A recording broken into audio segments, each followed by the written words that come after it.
Yes, sir. Okay. Good evening, ladies and gentlemen. This is Christopher Carley, Chair of the Concord Zoning Board of Adjustment. Welcome to the August meeting of the board. Due to the COVID-19 coronavirus crisis, we will be conducting our meeting electronically rather than in person, as authorized by Governor Sununu's Emergency Order Number 12, pursuant to Executive Order 2020-04. The Governor's emergency order waives the usual legal requirement for a physical location at which the public can observe and listen contemporaneously to ZBA meetings. However, in accordance with the emergency order, the city is taking the following steps to provide for public participation in and access to the proceedings as fully as possible. Under the requirement for providing public access to the meeting by telephone with additional access possibilities by video or other electronic means, we are using the Zoom platform for this electronic meeting. All members of the board have the ability to communicate contemporaneously during this meeting through the Zoom platform, and the public has access to contemporaneously listen and, if necessary, participate in this meeting through dialing the following phone number. Dialing it 1-929-205-6099. That's 1-929-205-6099. And the password webinar ID is 610-919-318. That's 610-919-318. Or you can do so, join us by clicking the following website address, us02web.zoom.us/j/610-919-318. That's us02web.zoom.us/j/610919318. We are also required to provide public notice of the necessary information for accessing the meeting. The city has given notice to the public of how to access the meeting using Zoom, and you can find detailed instructions on how to participate at the City of Concord's website at concordnewhampshire.gov/280/zoning-board-of-adjustment. We are also required to provide a mechanism for the public to alert the public body during the meeting if there are problems with access. If anybody has a problem, please call 603-856-3913 or email at code@concordnh.gov. Adjourning the meeting if the public is unable to access the meeting. In the event that any member of the public is unable to access the meeting concerning a case or cases in which they have interest, please call 603-856-3913 or email code@concordnh.gov as soon as possible. We will adjourn the hearing and reschedule it for a time that will allow all to participate. Please note that all votes that are taken during this meeting shall be done by roll call vote. Let's start the meeting by taking a roll call of attendance. When each member states their presence, also please state whether there is anyone in the room with you during this meeting, which is required under the right to know law. Nick Wallner, and I'm all alone. Laura Scott, I am alone at my work office. I will say campus safety may pop their head in just to check on me. So if you see someone stop in, they're just making sure I'm alive. So. David Ross, I'm alone. Scott? Scott Sikowski, nobody else is here. Andrew? Andrew Winters, I am alone in my office. And Jim? Jim Monahan, I am alone in my home office. So I believe that is everyone. Did everyone speak up? And I'm Christopher Carley, and I am alone also in my home office. We will follow, to the extent that we can do so in the Zoom format, our usual procedure this evening, which is to say we will call the cases in the order in which they appear on the agenda. There will be one exception to that, which I'll speak to in a moment. We will first ask the appellant to give us any information that he or she would like us to have about the case and the appeal. We ask the appellants to confine their testimony, if at all possible, to 10 minutes. We will then offer the public an opportunity to testify both in favor and in opposition to the appeal. We ask that members of the public who wish to testify confine their testimony to 5 minutes. Following that, we will check in with Mr. Walker at Code Enforcement to find out if there is anything further that we ought to know about the case from the point of view of staff.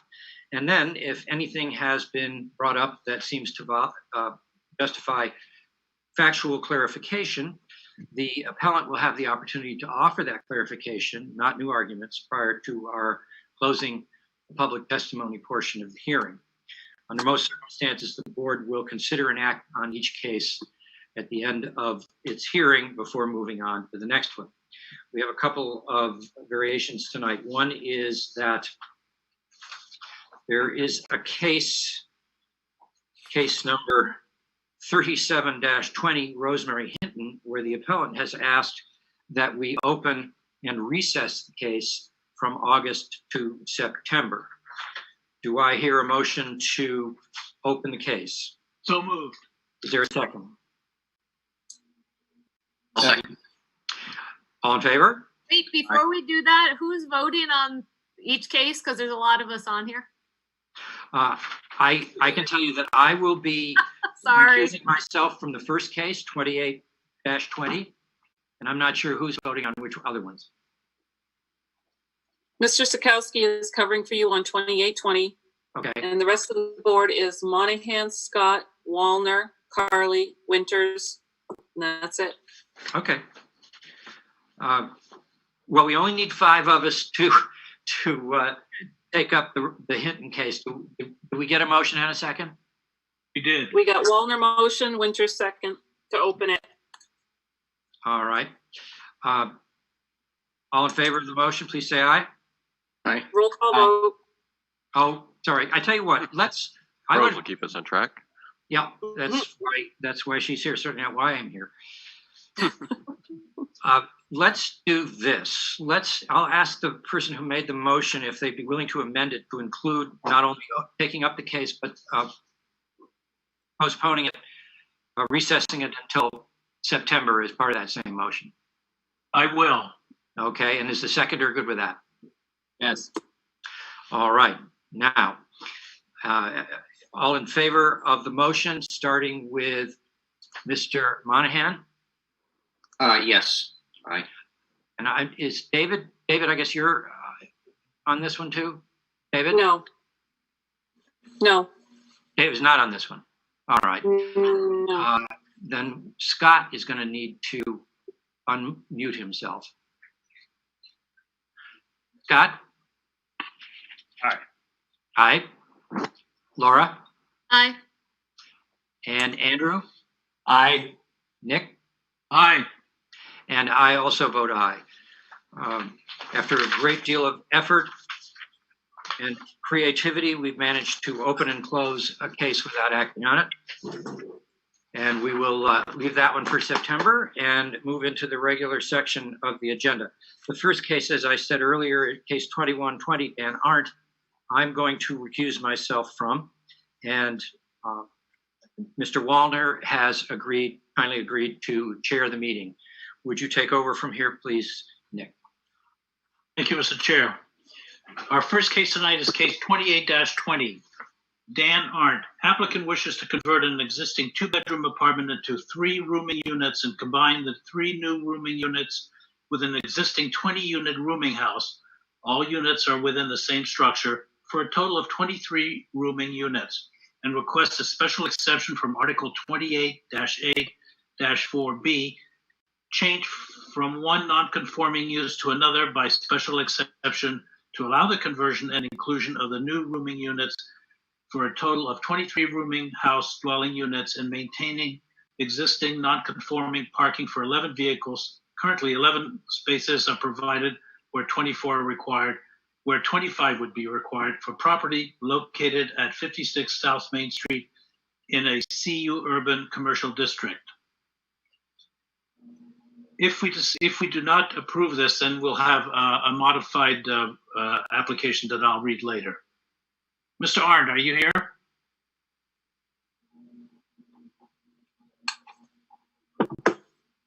Mr. Arndt? Sorry about that. Muted. Yes, I'm here. Good evening. Welcome to the zoning board meeting. I've read your application. Why don't you tell us what you like to do? Well, as you've described, I'm looking to take an existing 2-bedroom apartment on the first floor of my building at 56 South Main Street and convert the living room and 2 bedrooms into additional rooms to take the rooming house to a total of 23 rooms. This would also allow me to allow rooming house access to the bathroom, full bathroom with shower and bath, and the kitchen to the rest of the people in the house. It would allow for 2 kitchens in the house where there's currently 1. There'd be a total of 5 toilets in the house where there are currently 4, and a total of 4 showers in the house where there's currently 3. This would allow the residents of the house to have better use of the facilities and remove a change in currently the 2-bedroom apartment is occupied, but they complain about just the general traffic that's going in and out of the house being a boarding house. The people that are there currently feel that it's a nice spot for them, but when they go outside, there's usually 2 or 3 people that want to talk to them, and they enjoy more privacy.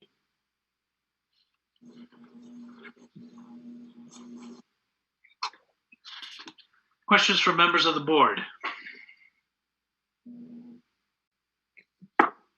So if I have it straight, you're seeking a special exception. If we don't grant the special exception, then you want a variance, but it's for the same thing. So we first need to look at the special exception. That is correct. Okay.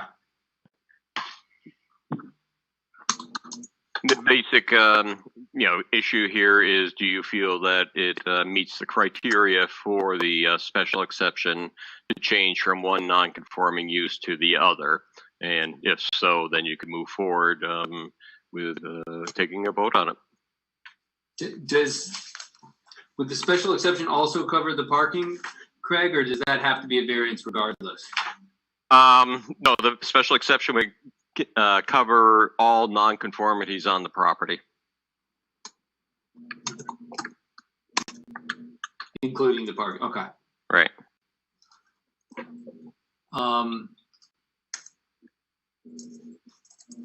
Could you speak to parking, or are you expecting that if you change it from 2 rooms to 3 rooms that you'll have another car or more cars or the same? Currently, we have quite a majority of the house residents or pedestrians or use the bus system in town. The current 2-bedroom apartment has 2 parking spots that are sequestered for them. So historically, the renting I'd expect those 3 rooms to go, probably it would generate 1 car, maybe 2, but it would be unusual for the 3 rooms to produce 3 additional cars. Thank you. You charge more for rent if there's a parking place provided? No, I don't.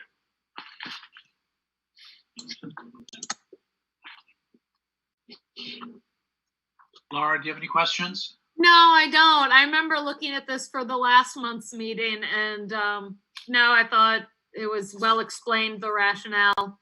And special exception requirements it's not as rigorous as a variance. It's presumed to be allowed as long as it meets the criteria. So I'm all set for right now. Thank you. Andrew, you all set? Yes. Scott? Yes, thank you. Jim? Yes, I'm all set. Mr. Arndt, thank you very much. Stand by. Is there anyone who'd like to be heard in favor of this application?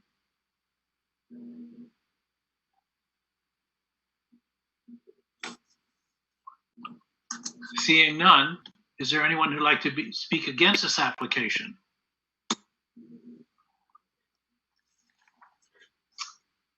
Mr. Walker? I don't have anything to add. I think it's fairly well explained in the application. Very good. And with that, I'll declare the hearing closed and open it up for discussion and or motion from the board. As Laura pointed out, the requirements for special exceptions are a lot different than variance. It's there's about requisite findings are A through I in terms of the latest ordinance, and I don't see anything here that would really substantially change from the original. I have a question for Craig, or should somebody make a motion before we do that? You can go and ask Craig.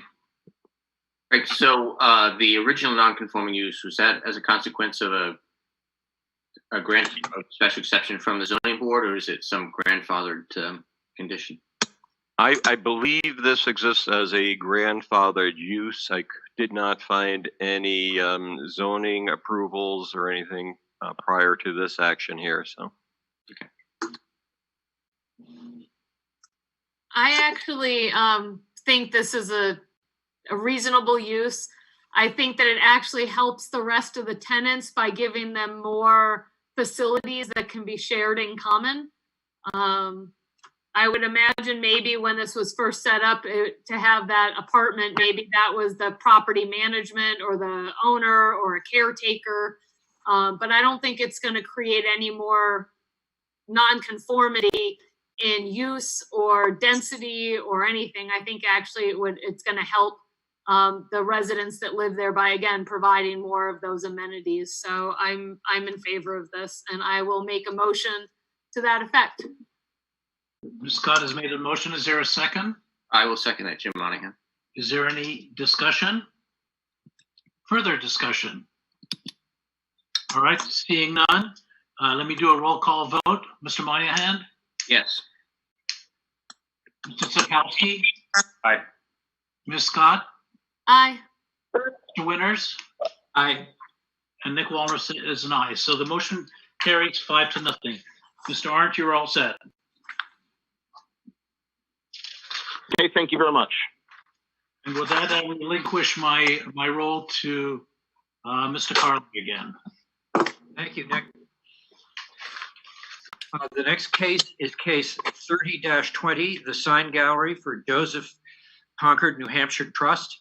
The applicant wishes to install a building sign and requests a variance to Article 2869B, permitted building signs, permit the installation of a 35 square foot sign over the storefront of a space where only 19.5 square feet is permitted for property located at 75 Fort Eddy Road in a GWP Gateway Performance District. Is there anyone here from Sign Gallery to speak to us? Yes, Max Tejada. Mr. Chair. Tejada, do you swear to tell the truth and nothing but the truth? Absolutely. Can I interject real quick?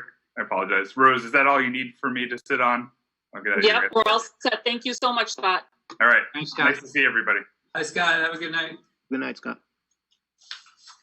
Mr. Tejada, please fill us in on the reasons why you feel a variance is appropriate. The space is a unique space because it used to be occupied solely by supercuts. The building owner then split the unit up, and now they share foyer, shared entrance to the units. Supercuts did not reduce their size sign.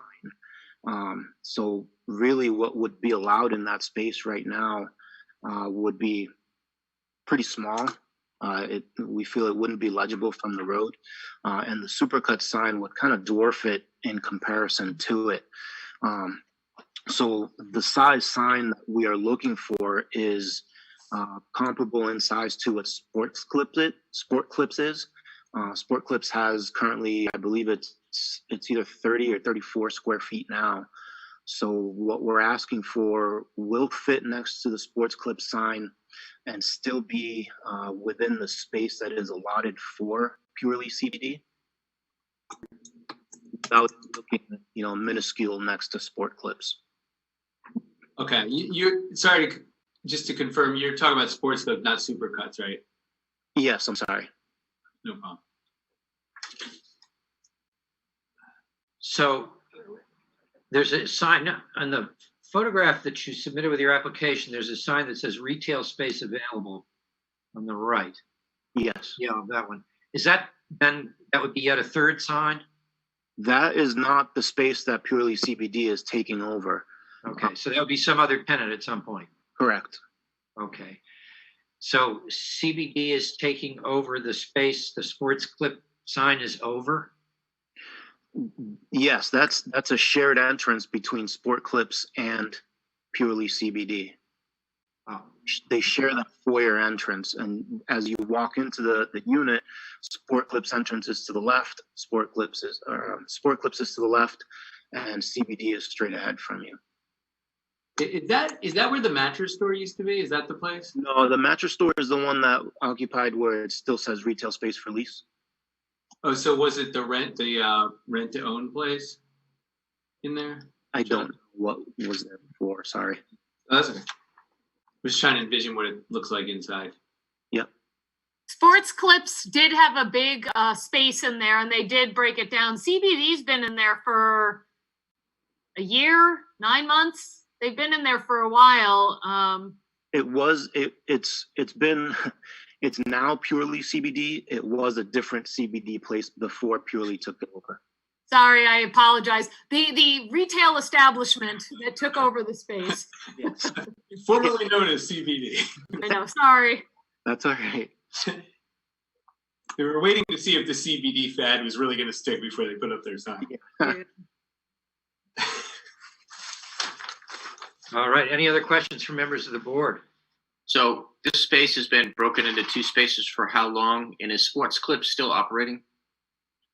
I don't know how long it's been Sport Clips. I know, or split up rather. I know it's been Purely CBD for about 4 months now.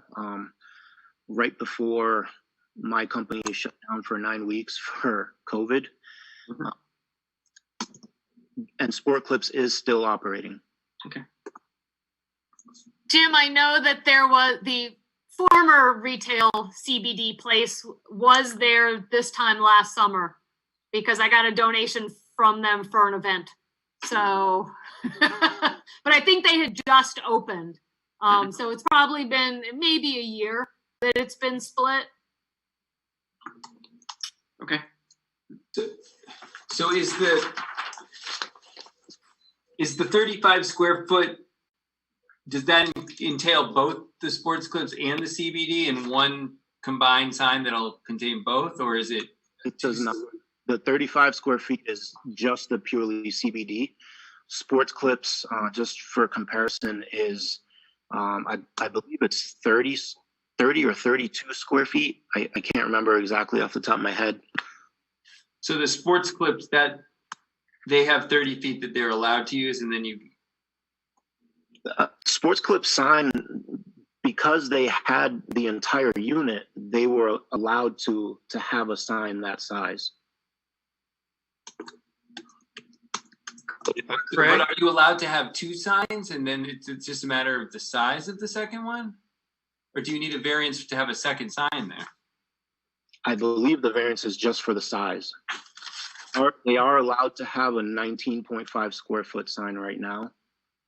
And the variance is only to have the size at 35 square feet, which, like I said, is comparable to the Sports Clip sign that's installed now. Let me just clarify. Sports Clips has nothing to do with this variance. They're a completely separate entity.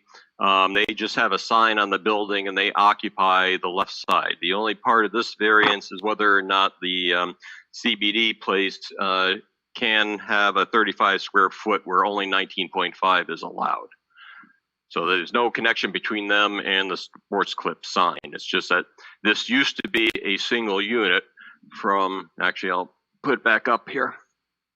It used to be a single unit, and I think it spans from the left side over here all the way over to this brick line right here. They went in last year or recently, and they split it down the middle like this. There's a vestibule here, common vestibule that enters to go here and here. But from here to here is the CBD storefront, and they only have 19.5 feet of frontage. Therefore, they're only allowed 19.5 square feet of signage. What they'd like to have is 35 square feet, which is comparable to the Sports Clip sign that already exists. So, Craig, if Sports Clips basically reduce their frontage, shouldn't they be, is their sign now in violation? We have to deal with that, yes. Okay. And one more time, can you just show me where CBD sign is going to be located? Right about there. Okay, thank you. There's a rendering in the packet. Nick.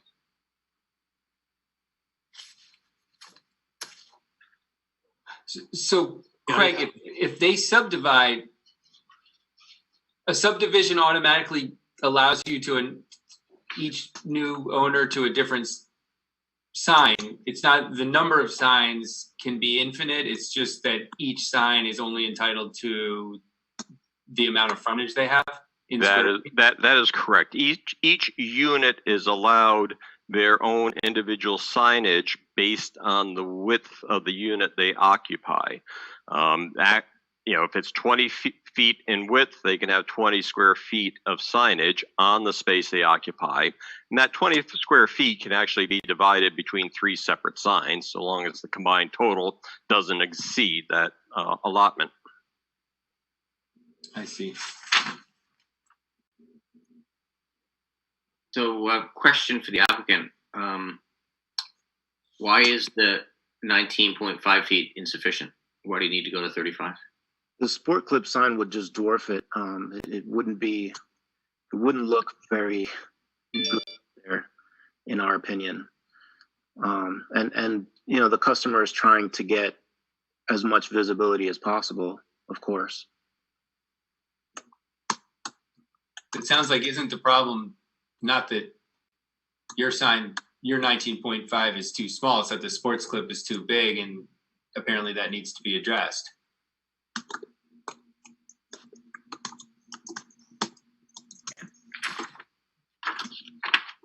Craig, could we come back to that question again? The one that Andrew just asked. You said Sports Clips sign earlier, I think in response to a question from Nick, is no longer in compliance, correct? Yes, that's correct. Okay. And you said we have to deal with that. Does that mean that the city is going to ask them to reduce the size of the sign? Yes. We'll advise them that the sign is now non-compliant. Mm-hmm. It's just been a very busy month. We haven't had a chance to get to that yet, but no. Right. We've done the similar thing with the plaza up on Loudon Road where Men's Warehouse was. I think it was a mattress store in there, and they reduced their size and split it, and they had to reduce the size of their sign at that time. So, okay, thank you. Any other questions from the board? Mr. Tejada, is there anything else you'd like us to know? No, I think that's pretty much sums it up. Okay, thank you very much. Is there anyone in the virtual audience who would like to be heard in favor of this appeal? Is there anyone who would like to be heard in opposition to it? Any further comments from code enforcement? Nothing more to add. All right, thank you very much. With that, we'll declare the hearing closed. We have a request for a sign that is larger than the size that the ordinance allows. We heard a rationale that the sign it was going to be next to was larger than it would be if it were strictly legal, and that was to the disadvantage of the new tenant. We also heard testimony that the sign that is there is no longer in compliance, and that there is the possibility of enforcement on that. Discussion from the board. I'll start. I think that it'd be great to have the tenant have a wall sign. I think it's justifiable. I'm surprised it hasn't happened before now, but I don't think the rationale of you want to be just as big as the other signs is a valid argument for a variance. Because if Sports Clips were to go out of business or a new tenant move in and they want to put up a new sign, they would be having a smaller sign because it's based on the square footage of their frontage. And then your sign would be too big, and we'd be in this perpetual loop of any new business going in would want a bigger sign. At the point Sports Clip went in, it was a valid and compliant sign. And I imagine they're going to argue that it's a pre-existing non-conforming because it was conforming when it went in. But I just don't think the rationale of the sign next to you is going to be too big and dwarf it is a rationale in this case for a sign. So I am not in favor, unless someone on the board can convince me otherwise, but I don't see that as a good justification. Andrew, what do you think? Yeah, I agree. I can see why they want the bigger sign because the Sports Clip they are going to be dwarfed by, but that's not a hardship. That's really that another person or company has too big of a sign now. And if they were in some odd corner where they didn't get much visibility or something unique about their unit, but that's not really the case. They happen to have a small unit, and that's part of a small use. You get a smaller sign, unfortunately. So I don't really see any hardship, I'm afraid. Very good. Jim? Yeah, I agree with what Laura and Andrew have already said. Yeah. Yeah, it's a real quandary, isn't it? If Sports Clip has to reduce, if we grant the variance and then Sports Clip has to reduce their sign, then we've got a problem. If we deny the variance request and Sports Clip is still allowed to keep its sign the same size, we have a problem. Very good. I'm inclined to agree with my fellow board members. I don't think that the size of Sports Clip's sign justifies a variance for CBD sign. Would anyone care to make a motion? I move to deny the variance request. Is there a second? I'll second. Is there any discussion on the motion? All in favor? Aye. Anyone opposed? Oh, you have to do a roll call. Oh, I guess we have to do a roll call. I'm sorry. Okay, we'll start with Jim. Mr. Monahan. Aye. Ms. Scott. Aye. Mr. Witters. Aye. Mr. Wallner. Aye. And I also vote aye. The variance is denied, which brings us to our second case this evening, which is case 3120, also the sign gallery for Sandal Auto Parts. The applicant wishes to install a second freestanding sign on a single lot and requests a variance to Article 2869C, permitted freestanding signs, permit 2 freestanding signs on a single lot where only 1 freestanding sign is permitted per lot, for property located at 102 Old Turnpike Road in an industrial district. Mr. Tejada, are you with us still, and are you representing Sign Gallery for this case as well? Yes. Would you fill us in why you feel a variance is appropriate in this case? Yes. So the second freestanding sign will be strictly there to mark the employee entrance, and really what it boils down to is just a safety factor. If you see the picture that Craig just put up, thank you, Craig. The second entrance is not connected to the retail entrance, which is on the left side of the property there.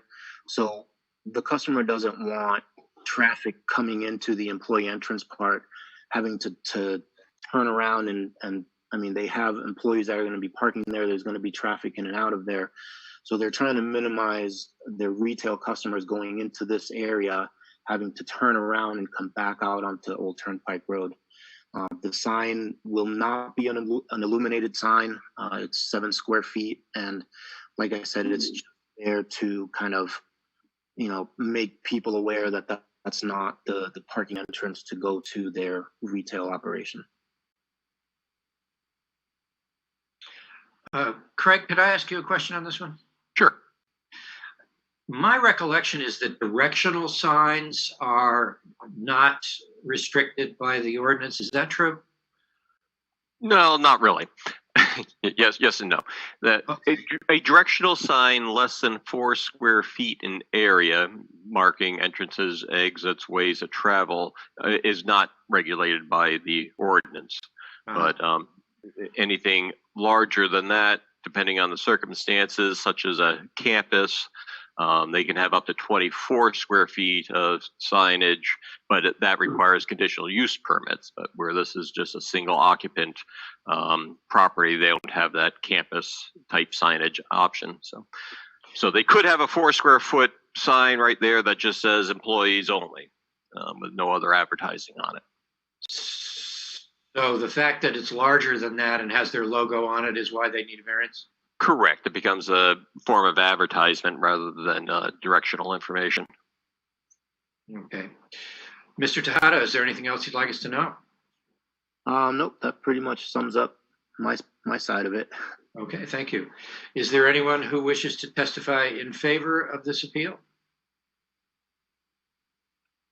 Is there anyone who wishes to testify in opposition?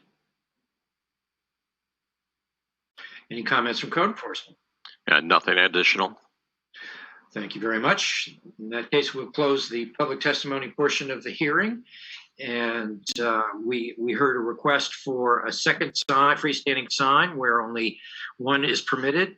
And the reason for the request is safety, because right now the entrances look equally appealing to a visitor, but one of them is not an appropriate place for the visitor to go in. It's an employee's entrance. Mr. Monahan, what are your thoughts on this one? Well, I'm looking at the rendering of the sign. I'm not a sign professional. I'm just wondering if by having advertisement for the company on it, in addition to employee parking, does it create as much confusion as it might be trying to address? Where if it simply said employee entrance without the Sano sign, it might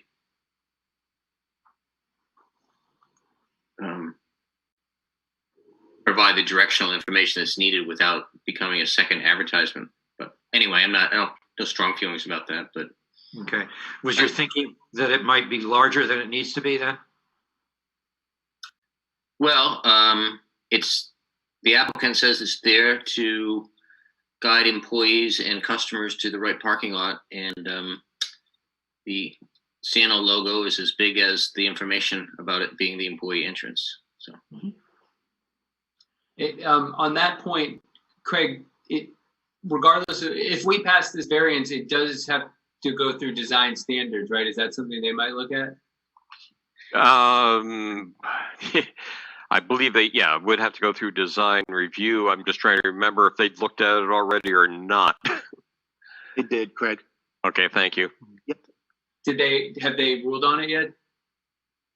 They approved it. But that's a recommendation, then the planning board would go and then they'd have to give final approval on it. But that does not override any decision this board may make. Of course. Craig, but does design, are they looking pretty much just at the appearance of it for aesthetic purposes, or are they looking at They look at it for a number of aspects, aesthetics being one of them, functionality being another significant portion of it. Is it accomplishing what it's intended to accomplish? Again, is it legible? Those are the types of things they're going to be looking at, and the necessity of it to a certain degree.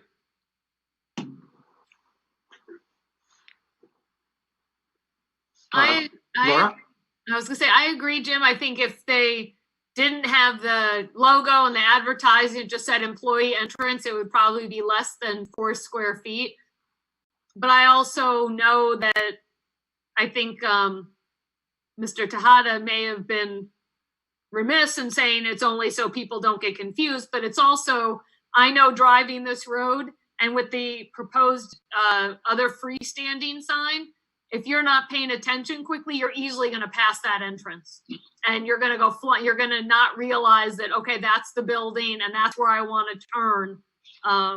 So again, yes, they could put just a 4 square foot employee entrance sign out there, but I do think having the logo and the recognizable, colors and everything is an important piece, because the other freestanding sign is, it's at the entrance you want to turn in. So if you weren't looking for it or didn't know it was right there, you're passing right by it. So I'm in favor of the request. I think it's reasonable. It's not internally illuminated. It's not uplit. It, I think it'll be fine where it is, and I'm in favor of the variance.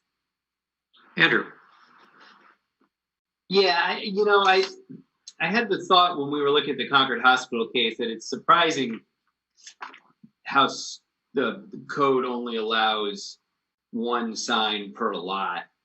I mean, this type of lot here, it's not an enormous lot, but it's a pretty big lot, and it's not really competing with other advertisers, or it's not really going to be an eyesore. It really is functional. It makes sense that they wanted their logo on it just to avoid confusion. And I don't know what the speed limit is on that road, but people go pretty fast on that road. We don't really want people having to turn around and be taking left turns back onto the main road if we can avoid it. So I would agree that it's a reasonable variance. Nick. Yeah, I agree with Laura's what she said, and it's certainly not a very large sign in the first place. I would tend to support it also. I am inclined to concur with those in favor. I think it's conceivable that without the logo, the sign could be smaller, but I don't see that with the logo, it makes that much of a greater imposition on the zoning intents of the zoning ordinance. And I can see the issue of safety and clarity being important on the road there. Would anyone care to make a motion? Move approval. Is there a second? I'll second it. Is there any discussion on the motion? All right, we'll start with Mr. Wallner. Aye. And Mr. Winters. Aye. Ms. Scott. Aye. Mr. Monahan. Aye. And I also vote aye. The variance is granted. Thank you very much, everyone. Thank You're you. welcome. Next case this evening is case 3220, Kelly R. Catanzaro. The applicant wishes to add a 10-foot by 20-foot addition on the east side of an existing 18 by 26-foot garage and requests a variance to Article 2841H, the Table of Dimensional Regulations, to allow a 3-foot plus or minus side setback from the eastern property line where a 10-foot side setback is required for property located at 19 Monroe Street in an RD residential downtown district. Ms. Catanzaro, am I pronouncing your name correctly? It is. It's Catanzaro, yes. Catanzaro, apologize for stumbling over it. That's okay. Do you promise to tell the truth and nothing but? I do. Please fill us in on why you believe a variance is appropriate here. Well, so basically the 10 by 20 addition is going to be used for additional garaging purposes for the benefit of a antique vehicle. So there is an existing garage there, but that vehicle obviously needs some type of shelter. It's the best use of our smaller property to the best of our ability to fit that lifestyle. So we are asking for the relief of the 3 feet. I just real quickly want to add that abutting property, I have spoken to the neighbor. I did originally submit a letter from him that he was not, contesting it. So he wasn't feeling, and that's just, putting that out there that, it's not really causing any, friction there. Is that Benjamin King? It really is basically what you had read, and that's really it's kind of as simple as it is. Was the neighbor Benjamin King? Yes. Yep. Okay. At 17 Monroe Street. Yeah. Right. And the garage you have now is a 2-car garage? It's a one stall garage. It is, so you probably can fit a little more in there. So there is other things inside that garage, like, for example, say toolboxes, things like that. But it's technically not a 2-car garage. It looks like you've already started to build it. Is that correct? Yes, and that is something that due to ignorance on my part, and I will admit that I didn't even realize that we would need. So the picture that you're actually viewing right now is a car tent. So that is not. So that's the one I believe Mr. Walker has put up. So that was creating a huge problem with. So am I looking at the right, where am I here? Yes. So yes, we did start construction, not realizing that, we needed permits, and then this came about with the side setback. So now we're just trying to rectify the whole situation and, go about it the right way. So did you lay a whole new foundation there? No, there will be no foundation. There's already an existing like blacktop, like the other portion of the driveway that you can see in front of the garage. So that's a car tent there. So right there, underneath the car tent is actual dirt. But right up into the car tent, there is actually paved driveway. So you're just building the new garage right over that? It's going to hook right onto that garage that you see on the east side of it. So directly where the car tent, it is going, and the car tent, I believe, is probably just about the same size as the addition would be. I don't even recall what that car tent, the size of that was. Yeah, that was a 17 by 10, my husband said, so it would be a little bit longer. That existing garage there is 18 by 26. Yeah, so there's no foundation. It's going to be attached right to the garage. There's no entrance to it other than the front portion of it. And it's going to be with can take off the existing siding on the edge of the existing garage and put it on the addition. So it's going to match exactly. It's not going to be an eyesore,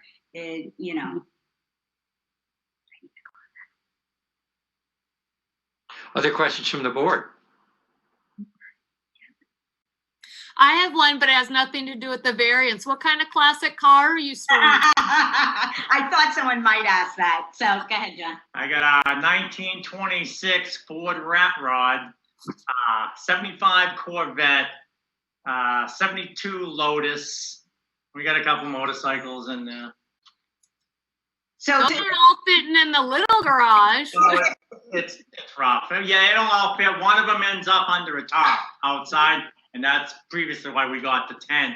And that tent blew over 3 times in the winter. It was just But yes, so that addition will house the 1926 Rat Rod. Yes. Feel free to leave that Corvette outside under the tarp. Thanks for letting me know. No, that's the one that's in the garage right now. Yeah. All right, thank you. If you'd like to leave the Corvette at my house.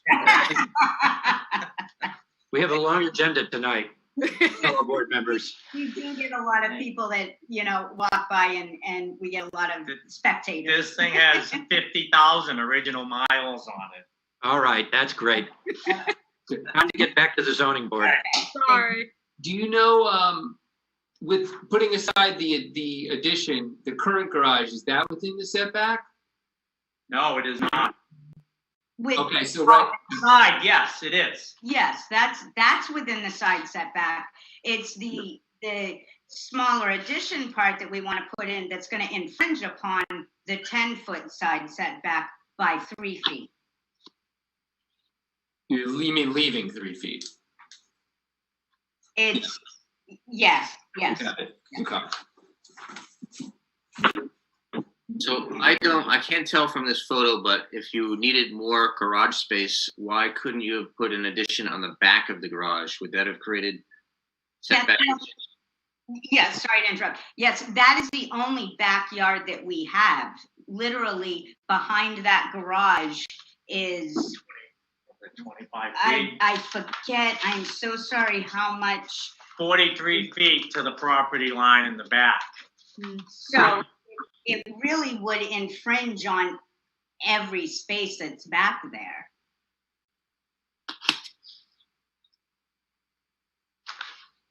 Other questions from the board? Yeah, I want to have the applicant take another shot at this, but I'm struggling to see the hardship. Was there anything unique about this property or your situation? Well,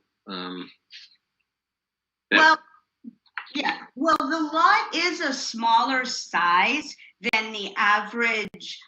From what I understand, that lot sizes at now in Concord that is about 7,500 square feet. So our property ends up being just shy under 6,500.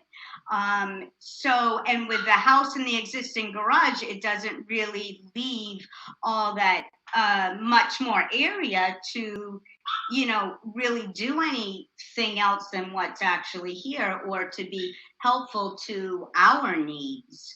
Now, you're on the corner lot, is that correct? Yes, we are. Yes. And the other side is there's a actual driveway there as well, but you wouldn't meet the front setback on that side, and nor would you meet the side setback of 10 feet on that side either. So like I said, the property is a weird shape, even though we're seeing right now, it looks square, but the way that the property is, it just doesn't work out that way with driveway on each side of the house. Now, the driveway on Grove Street, is that, what's that small building in the back? Is that another garage or not?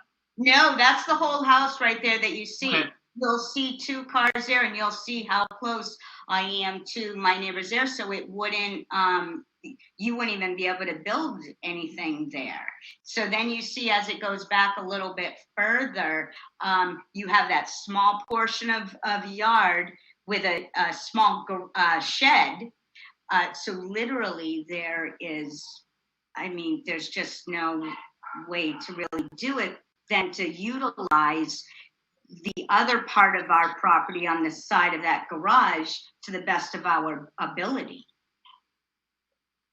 I'm looking at your lot. I know it's not in your application, but it looks like it's a pretty, do you know what your lot coverage density is there? I don't know what the limit is, but it looks like you're pretty packed in there. I do. So you're asking what the... Sorry, that might not be a fair question. I know it's on the agenda. I'm just looking at it. Yeah, I don't know. I'm going to try and answer that to the best of my ability. So total lot coverage, this is what I have for the total lot coverage. Equals the area of parking and other impervious surfaces, 3,584 square feet. Then the area of square feet of our building, which is of the buildings, which is a gross amount, which is 2,988. So the area of the whole lot in square feet is 6,473. And I don't know, I've been living here I bought the house in late 2017. So I don't know as far as code and I don't feel like as I'm looking at this picture, I don't feel like I have any more than, say, next door to me that seems to have quite a large area. So I don't really know if I'm answering. I don't know if I might be able to jump in here and answer that for you. It's in an RD, residential downtown zoning district. On the application, the ratios are actually reversed. The total lot coverage ratio is actually 55%. And in that zoning district, the lot coverage of 60% is allowed by right. Okay, thanks, Craig. Thank you. I'm sorry I didn't have that answer. No, you did. You actually did better. You did good. That's why I jump in. That's why I'm here. I appreciate that. Any other questions from the board? No, I'm good. Very good. Thank you, Mrs. Catanzaro. Thank you. Is there anyone who wishes to be heard in favor of this appeal? Is there anyone who wishes to be heard in opposition to it? Any comments from code enforcement? Mr. Carley, there is somebody, I believe, trying to speak to. Oh, I'm sorry. No, I'm just trying to make sure. I think it was Steve Fulton trying to speak, or there was a Sharon Pian Tendosi that signed in earlier before this case. Oh, no, we don't want to speak to this. We just finally figured out how to do something. Okay, sorry to bother you. Thank you. So, do we have someone that wishes to speak, or are we not? No, sir. No hands are up. All right. Mr. Walker, any comments? No, I don't have anything else to add. I just wanted to mention that there is a letter in the packet there. Did you have a copy of that? Or I can just read it into the record, no problem here. Very short. Is it the one that was appended to the back of the app? Yes, it is. Okay, that one I do have. Okay. That was the one from Mr. King. Yes. Yep. Yes, who wrote to express support for the request of the variance to construct an addition at 19 Monroe Street. Thank you. With that, we'll close the public testimony of the hearing. We've heard a request for an extension on a garage, an additional 10 feet, I believe, which would violate the setback to the tune of 7 feet. We also heard testimony that this would allow the appellant to put 2 cars in the combined garage as opposed to now where the existing garage will only hold 1.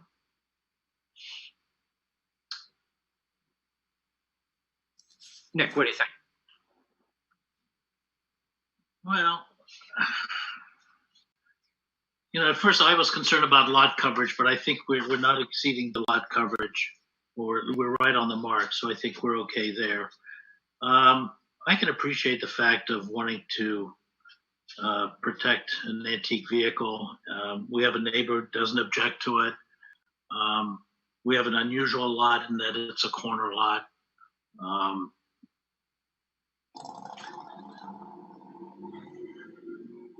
I guess I don't have really any strong feelings either way towards this request. Nick votes neutral. Andrew, what are your thoughts? I'm hard pressed to grant it. I wish I could. I mean, they definitely done their homework, and the neighbor supports it. But it's just, it doesn't strike me as a legitimate hardship to add that little bump out on the garage. I mean, it's a small lot, but it's not particularly small for that area, and it's a corner lot, but that's not a unique thing. There's corner lots are inherent, there's a lot of corner lots. I think it's going, I just can't really see the hardship. I mean, if someone can convince me, I definitely would listen. All right. Same. I want to grant it, but I can't figure out what the hardship is. You have a garage, you have a lot. There are other places potentially you could go, but I'm not sure if there are, because they weren't really explored, except you might lose some lawn. So that's hard for me to justify. It is nice that the neighbor has no objections. That's rare. But again, I have a hard time figuring out what the uniqueness of this property is to grant this variance over any other property. Jim. Yeah, I think I can maybe find my way to yes on this. I think as a general matter, garage space, and if it gets cars and other things undercover, improves the neighborhood. And I think we've had some history, at least I've had some history of approving garages that are close to the setbacks. I think had this greatly exceeded the lot coverage, it would have created some density issues for me, but I guess it's a close call with me, but I think as I said, I can get to yes on this. There is one thing to be said, is that if we don't grant it, they can revert back to using that tent-like device. And I think certainly an attached garage is an improvement in terms of appearance and so forth. So I think I'm inclined to agree with Jim on that. As I recall, we have particularly in the old South End and other parts of the city, which were developed many years ago before the zoning ordinance was written, and we have a lot of small lots with fairly good sized houses on them. We have generally found that constitutes a characteristic of the lot that could create a hardship. Typically, a 2-car garage has been something that the board has looked with favor on as a reasonable use. Normally, a 2-car garage would be something in the vicinity of 24 feet wide. This would be a total of 28 feet wide, including the 10-foot addition. So I guess it becomes a question of whether, if 24 feet, say, with a little less impingement, in other words, if they were starting over and building a 24-foot square garage there with a little bit of a breezeway between it and the house and it impinged, I think it would be an easy yes in my mind. But the way it is now, I'm somewhat ambivalent about it, and I think I'm probably going to be in opposition. Craig, can you pull the aerial shot up again of the property? Give me 1 second. I had moved. Moved on, but I'll get right back to it. Okay. And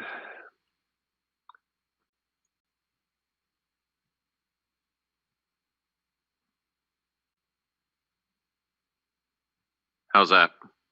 Is there a way to see the other side a little bit better, or no? Turn the photo. Which side would you like? Keep going clockwise. Thank you. So, Craig, can I ask you a question? Yes. If this was built like a shed, basically a 10 by 20 foot structure on cinder blocks, would that be allowed since it wasn't attached to the garage? It would still require a variance.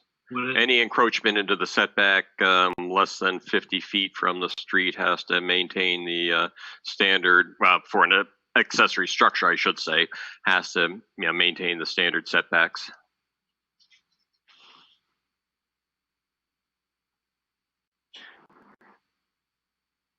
Did everyone talk? I guess everyone did.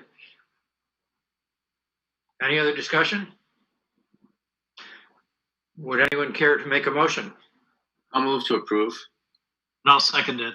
Been moved and seconded. We'll do a poll on the votes, starting with Mr. Wallner. Aye. Mr. Winters. Nay. Ms. Scott. Nay. Mr. Monahan. Aye. And I vote nay. So I fear that the motion does not carry. We typically would like to have a positive motion that does carry. Would anyone care to make a counter motion? I move to deny the variance. Is there a second?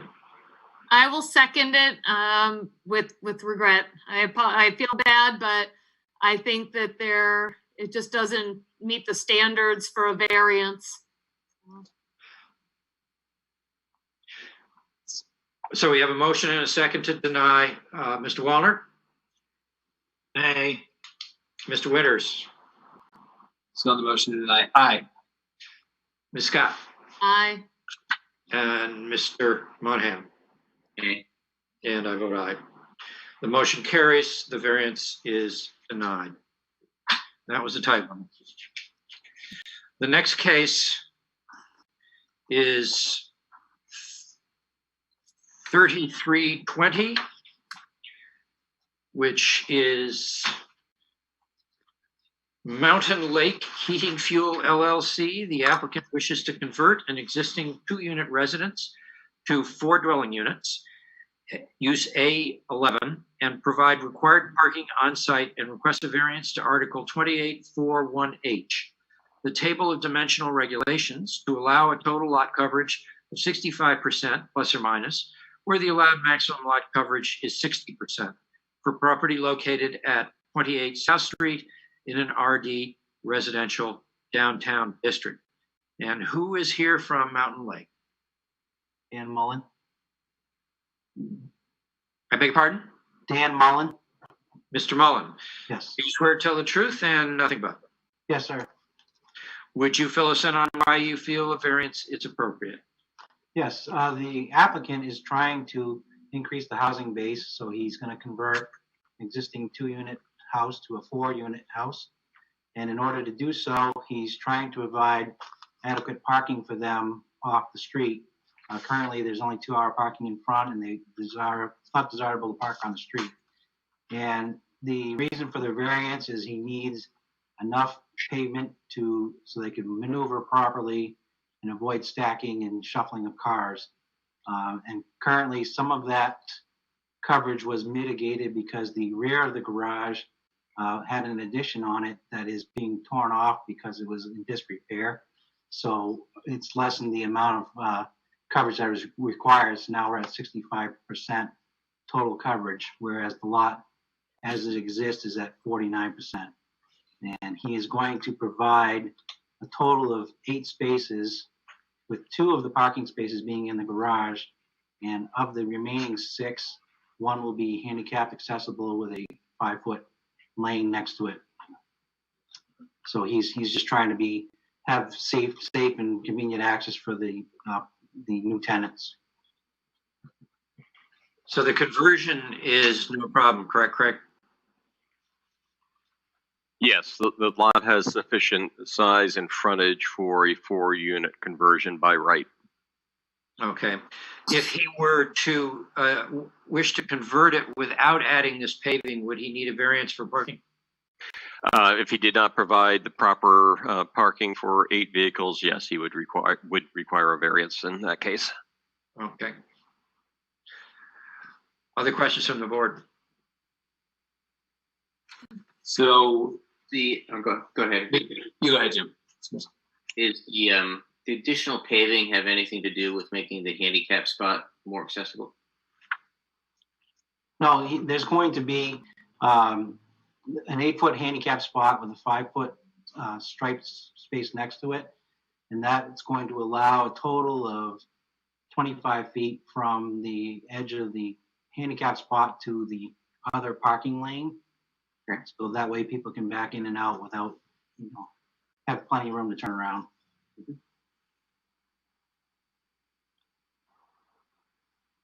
Other questions? Craig, can you put your mouse over the property in question? Thanks.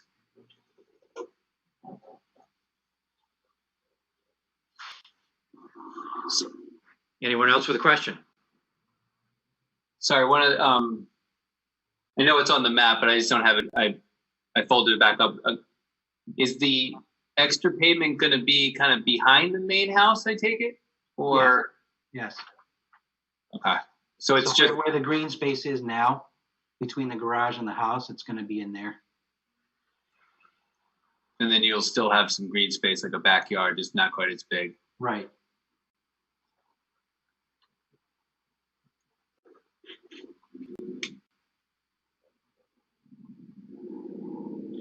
Very good.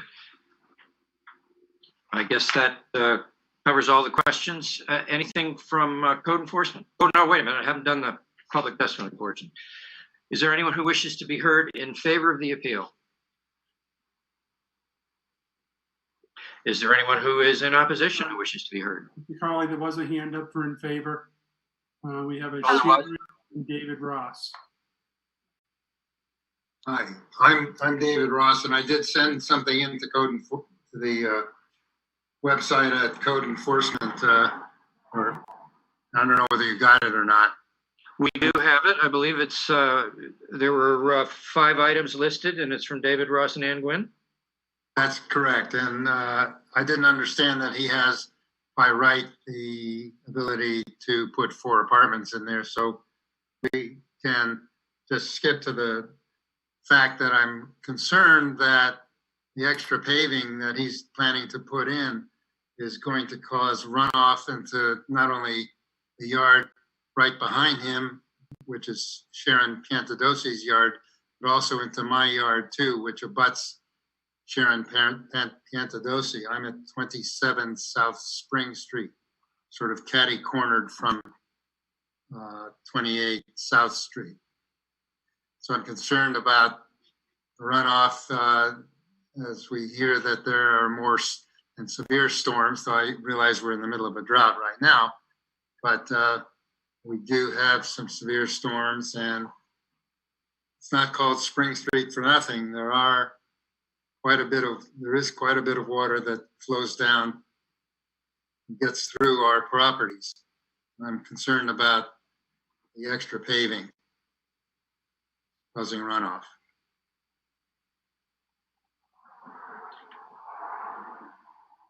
Very good, thank you.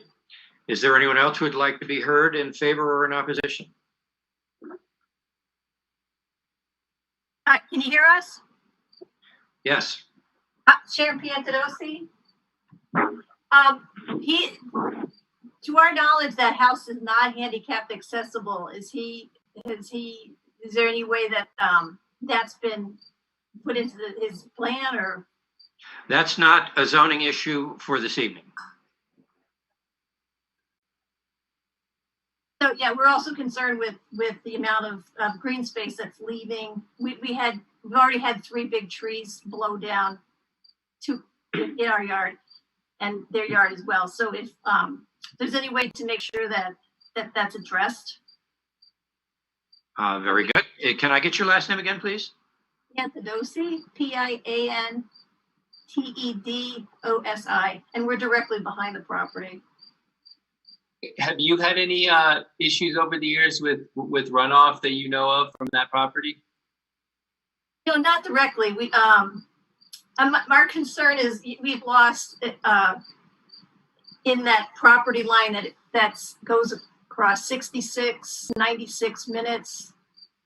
We've lost 3 big trees. Like I said, 2 fell down yesterday. So you're just more worried about the appearance and the reduction in the green space in the area. Right, and it's a city. The more you pave over, the more stress you put on the trees around us. It's just alarming the number of trees that have died in the past 5 years that we've been here. So that's our biggest concern. What's your lot number or street number? We're at 29 South Spring. Okay, thank you. Can you point to that one, Craig? Right. So the trees that went down were directly on the property line. It's between 47.1 or 47.41. Yeah, they're not there anymore. Okay. Is there anyone else who would like to be heard in favor or in opposition? Yes, there is. There's a George Newton that would like to speak, please. George Newton? Yes. Mr. Newton, are you there?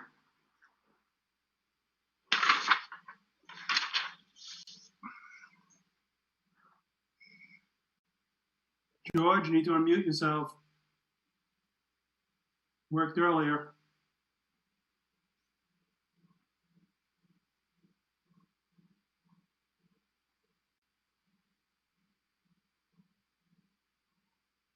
I don't know if you want to try the chat box, George.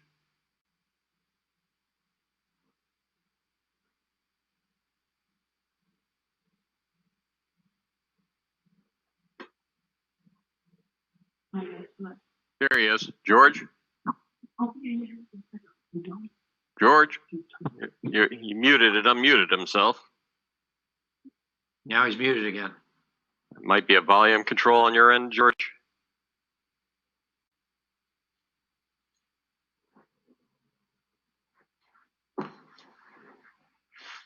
Wonder if he could call. George, just come here. You can use this headphone.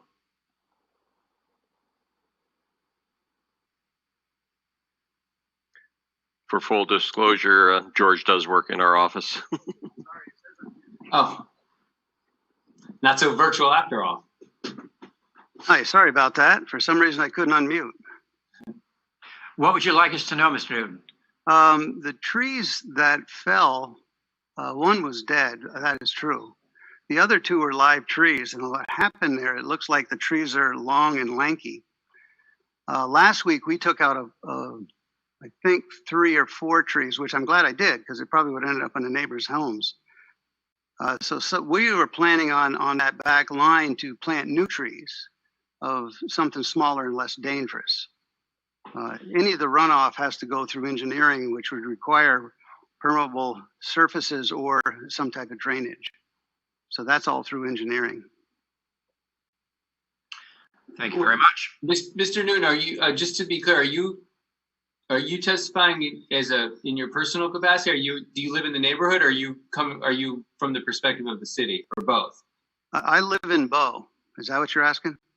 Well, or are you representing the city on this? Is the city concerned? No, this is that's my house. He's the applicant. Oh, I'm sorry. That's fine. The Oh, okay. Oh, I see. He's the applicant. Oh, I got you. I'm sorry, George. I get you now. Okay, no problem. I just got confused because someone else had talked earlier. Got it. That was the engineer, I believe, from Dan. Was that who you talked to? Yeah. Yeah.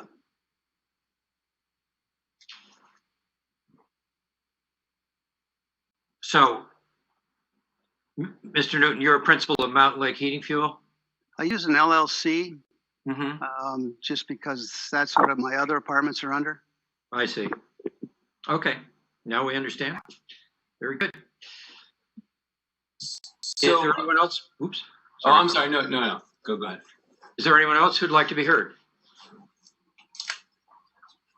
Any comments from code enforcement?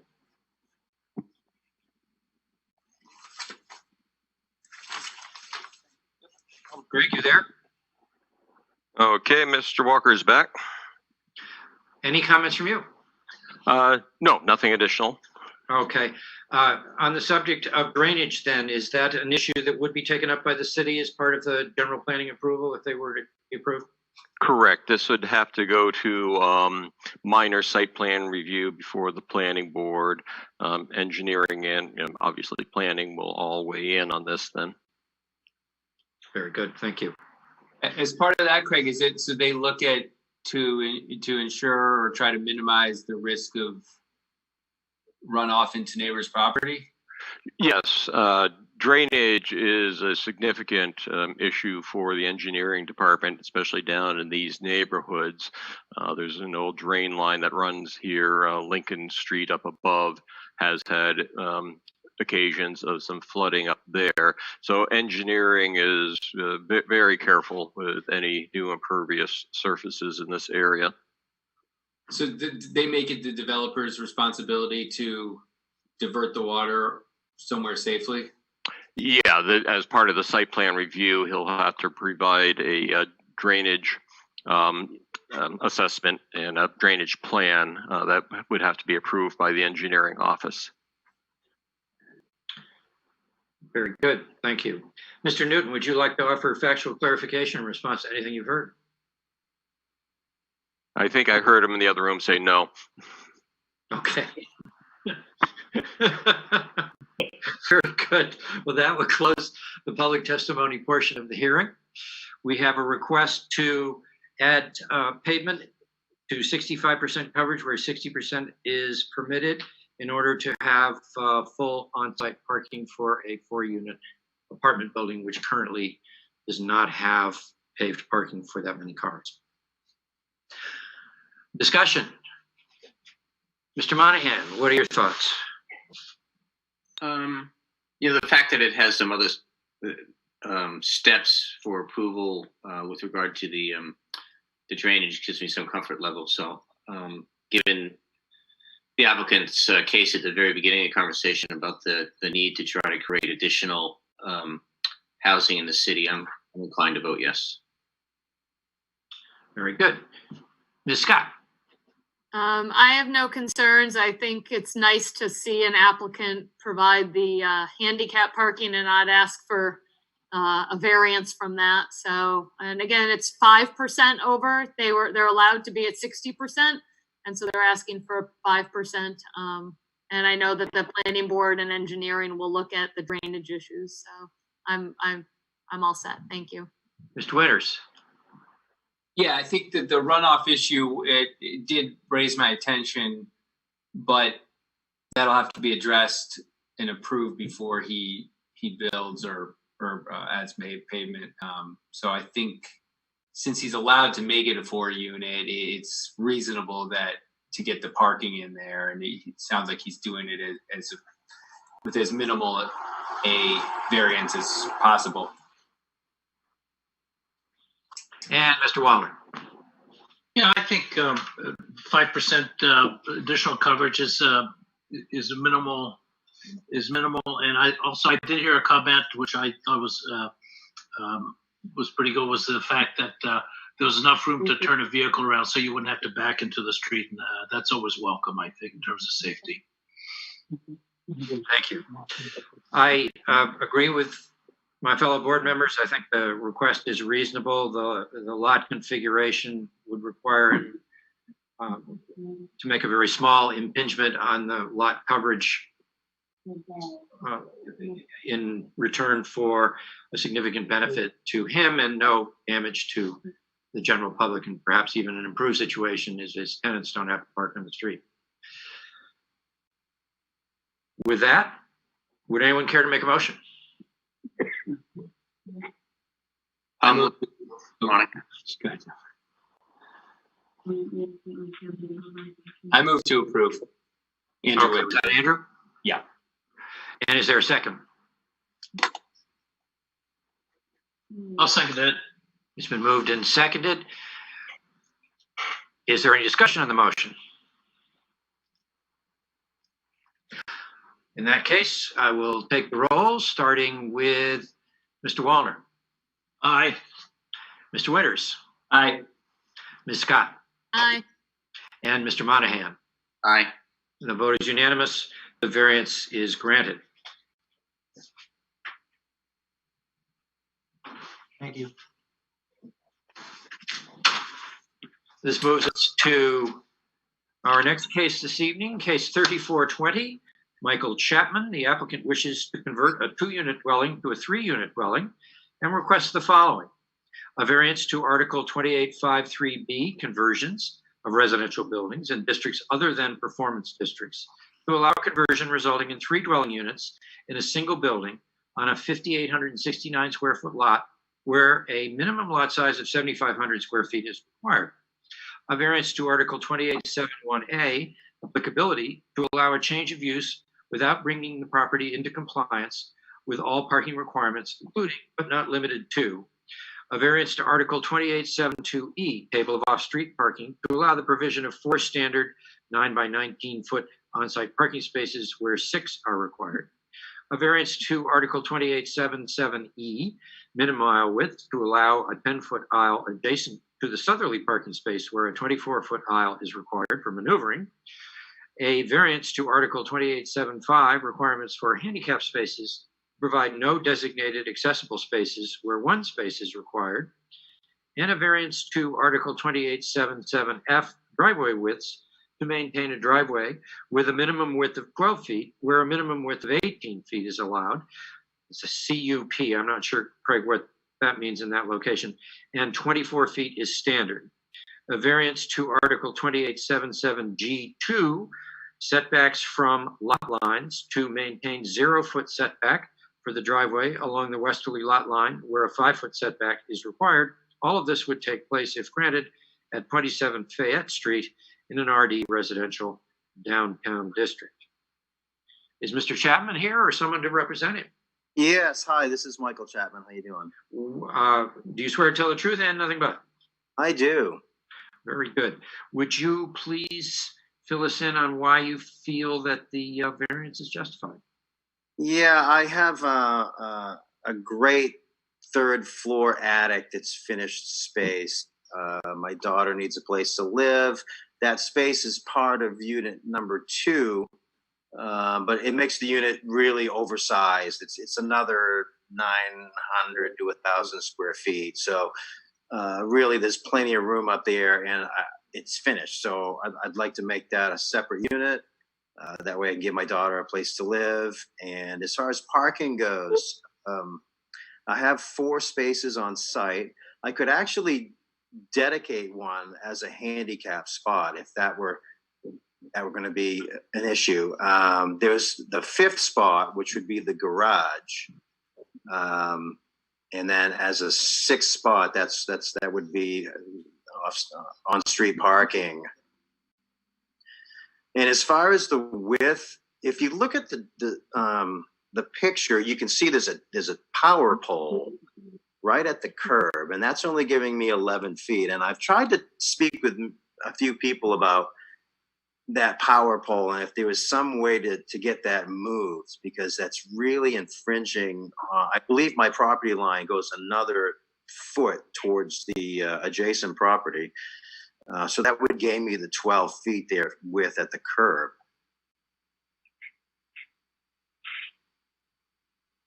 Craig, thanks for putting that up.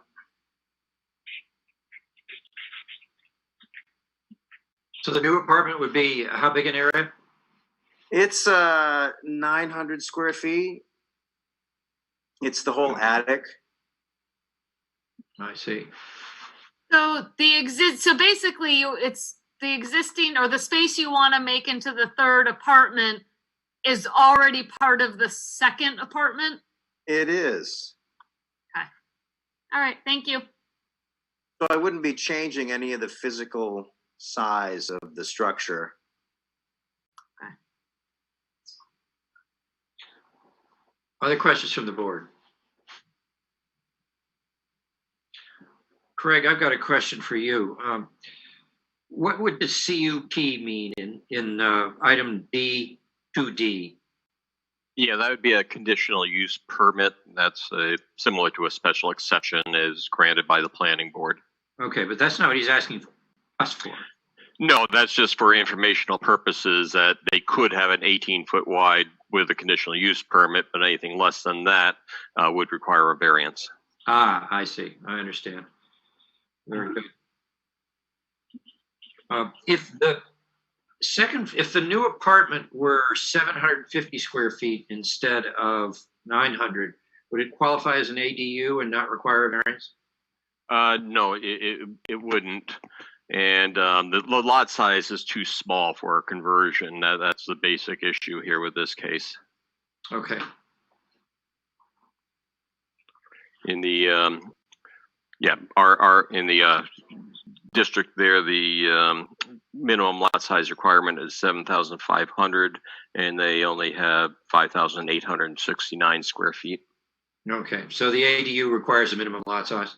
Correct, yes. Okay, thank you. Other questions from the board? Mr. Chapman, looking at the character of your neighborhood, are there other buildings that are 3 units or more in your neighborhood? Yeah, there's to both sides of me, there's single families, and then you jump to the next one, and that's multiple family. I think that's got some sleeping rooms. That might have up to 20 sleeping rooms. I'm not really sure. And then the one in the opposite direction, closest to the church, that's a multifamily as well. And that's, I'd have to say that has at least 3 units in it. So it is like to the neighborhood. And what's that across the street from you? Yeah, across the street is the music center. Okay. And then next to that, to the right of that, there's I think that's a 4 unit as well. Or I'm not 100%, but I know there's a few people living there. Thank you. Other questions from the board?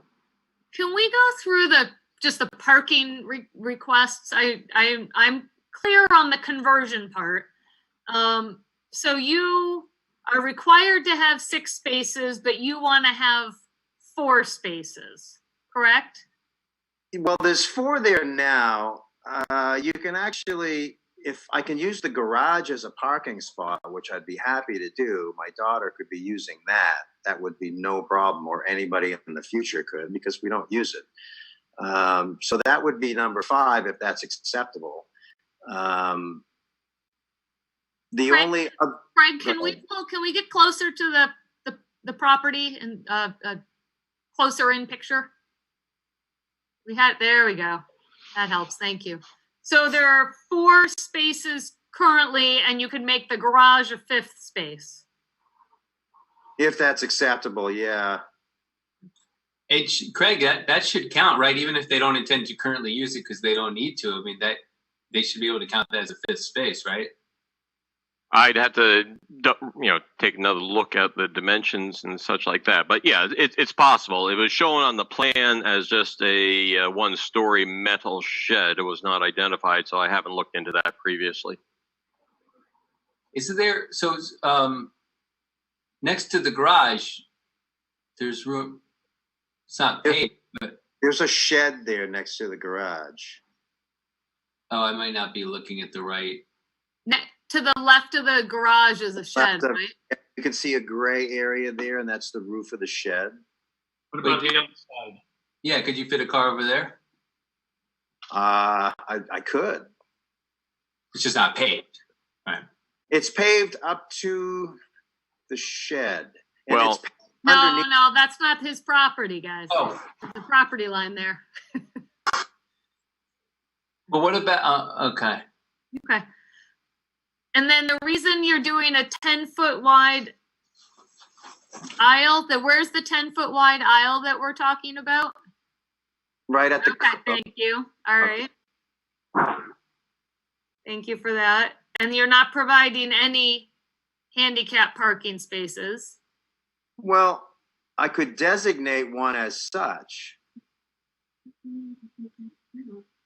Yes, but it wouldn't meet the standard size for a handicap space. Okay, so it needs to have it needs to be a space and a half, correct? Yeah. And then the variance for a driveway width of 12 feet is because of that power pole? Is that? Yeah, measured from the curb to the pole, and I got 11 feet. Okay. Oh. I'd love to, I don't know who to talk to about moving that, but I tried to talk to the utility company. Oh, good luck. I don't think it's going to happen. It's in bad shape too. People hit it, and I think it's a safety issue. Okay, thank you. My questions have been answered. I appreciate it. Any other questions? Well, my question is, when you say to allow a change in compliance with all parking requirements, including but not limited to, I mean, what's the not limited to? Like we can only grant what the 5 you've listed, right? You kind of make it sound like there might be some others out there you just want to cover. Let me I'll touch that for you.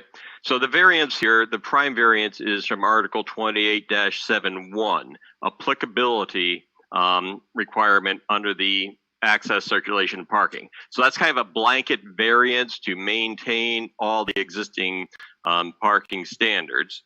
However, I'm pointing out that these are some of the specific issues that need to be addressed, so that it is on the record.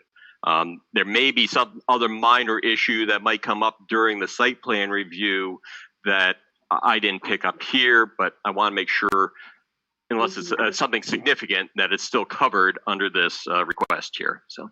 Okay, thanks for clarifying. So basically, we can just grant one variance to 28-7-1A if we want to, and we don't have to go through A through E. You just want to. He should just bring that to our attention because they're significant for us to. Well, they do exist, and those are specific ones that variances would be directly applied to. If you had an issue with any one of those, or you could certainly deny that particular one. So. Oh, we could. Okay. Huh.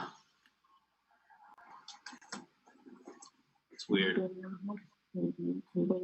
So, Chris, I read through the application. I did not see any explanation as to why they were not going to provide a handicap spot. the applicant have any information on that? Mr. Chapman? Well, the building itself is a two-family to begin with, and never had steps up to both doors as it always has. There are no ramps in place and whatnot. It's not at the time handicapped accessible.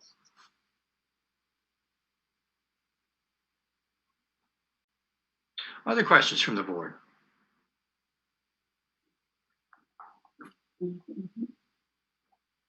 Very good. Thank you, Mr. Chapman. Thank you. Is there anyone who would like to be heard in favor of this appeal?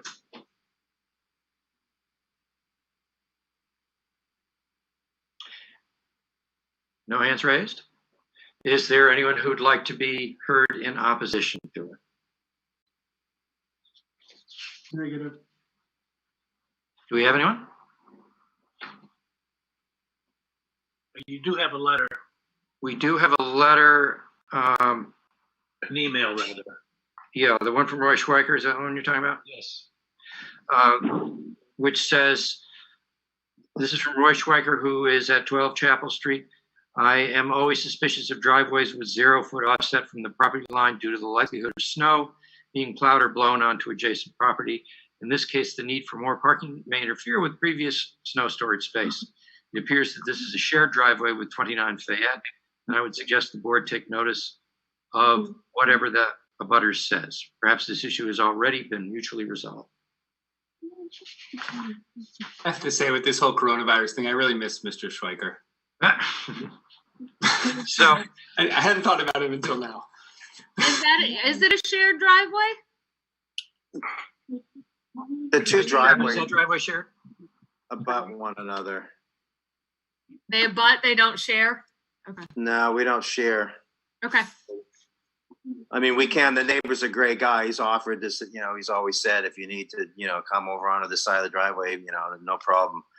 But we don't. And as far as the snow removal goes, I have strict rules in place with my tenants to get out of there when the snowplow guy comes, and he pushes it all up against where the fence is in front of where the cars are and back into the green space in the corner. Oh, and then that still gives them enough space to park? It does. And then the driveway, the neighbor's driveway, his snow will go to the right of my garage in that area. So he kind of like plows both lanes of that driveway towards the right of the garage into that green space. And then he does my 4 spots up into the corner.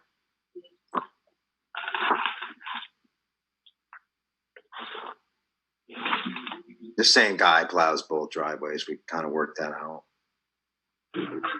I think you might have said this already, but the attic apartment is going to be a 1-bedroom apartment, I take it, or like a studio? There's 2 bedrooms and it's actually could be it's 4 rooms, and I think on the deed it might say 4 bedrooms upstairs. I'm not sure, but it would be, once it's converted, it'd have to be a kitchen and whatnot, so that would make it probably a 2-bedroom. Oh, okay. So it's already all like laid out. It is, yeah. Very good. Thank you, Mr. Chapman. All right, thank you. We'll consider that your response to in factual clarification. With that, any comments from code enforcement? Greg? Here I am. Sorry. Any comments on the case 3420? Yeah, there's some background here. This property was converted to condominiums, I want to say back in early 2000, 2001, somewhere thereabouts. Catch, I believe, did that. They've since been sold off. But at the time they did the condominiumization, they did put a restriction on it that the 3rd floor had to be part of the 2nd floor unit and could not be used for habitable area. My understanding with that is because of fire safety issues and egress issues. Was just wondering if Mr. Chapman could speak to that at all, because I think that was a major concern with the health issue, safety issues on this property prior. Mr. Chapman? Yeah, yes, I wanted to bring this in front of you people first to make sure I can do what I want to do. And then I plan on going to the building department and asking them, as well as the fire department, what needs to be done as far as entrances go, as far as egresses go, to bring it up to standards as to what this was like my first step in the whole process. I know you guys have to approve it as far as the zoning goes first, and then I can move on. But I'm willing to do whatever it takes to put that into operation.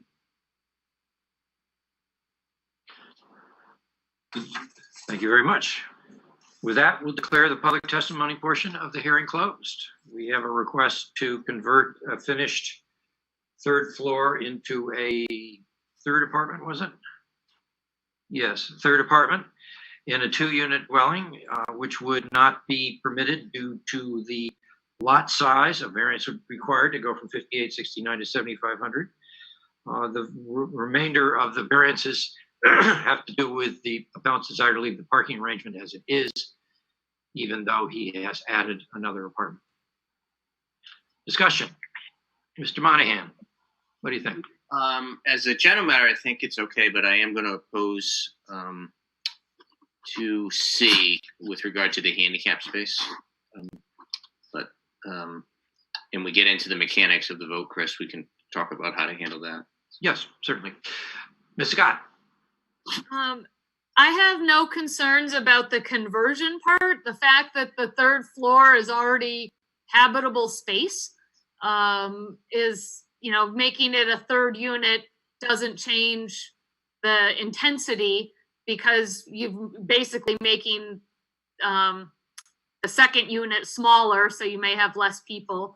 I would suggest that they check those covenants and everything, but I do have concerns about some of the parking requirements. So when we get to that point, I would like each one of those to be done separately, because I do have some concerns. I agree with Jim about the handicap parking. You don't need to be in a wheelchair to need handicap accessibility for a unit. Mr. Witters. I agree with regard to the conversion. The building is already, it appears that it was built and designed as a 3-unit at some point, and it's probably had multiple variations over the years. But since it requires almost no construction, the safety issues, he'll have to get approved.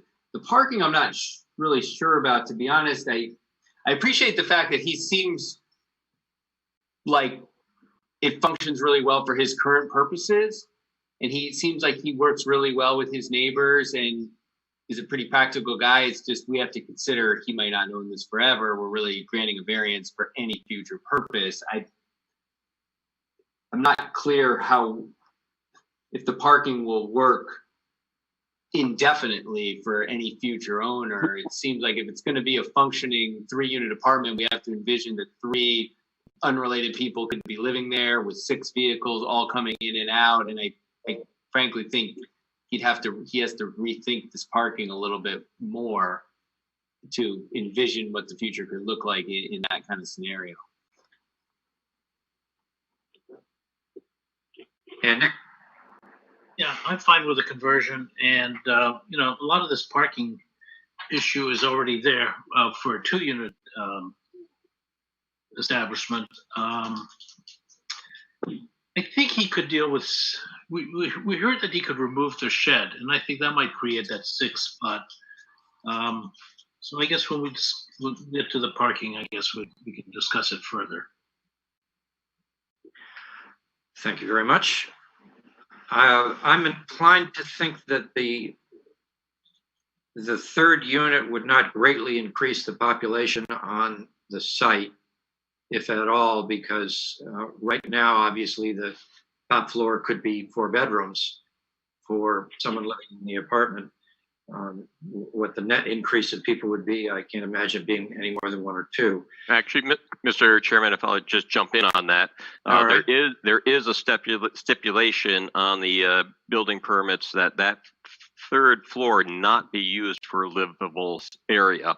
In fact, that was precisely the issue with it before, is people were using it for living and sleeping space up there prior to catch taking it. And that was a significant problem because it was not safe for people to sleep up there. So, okay.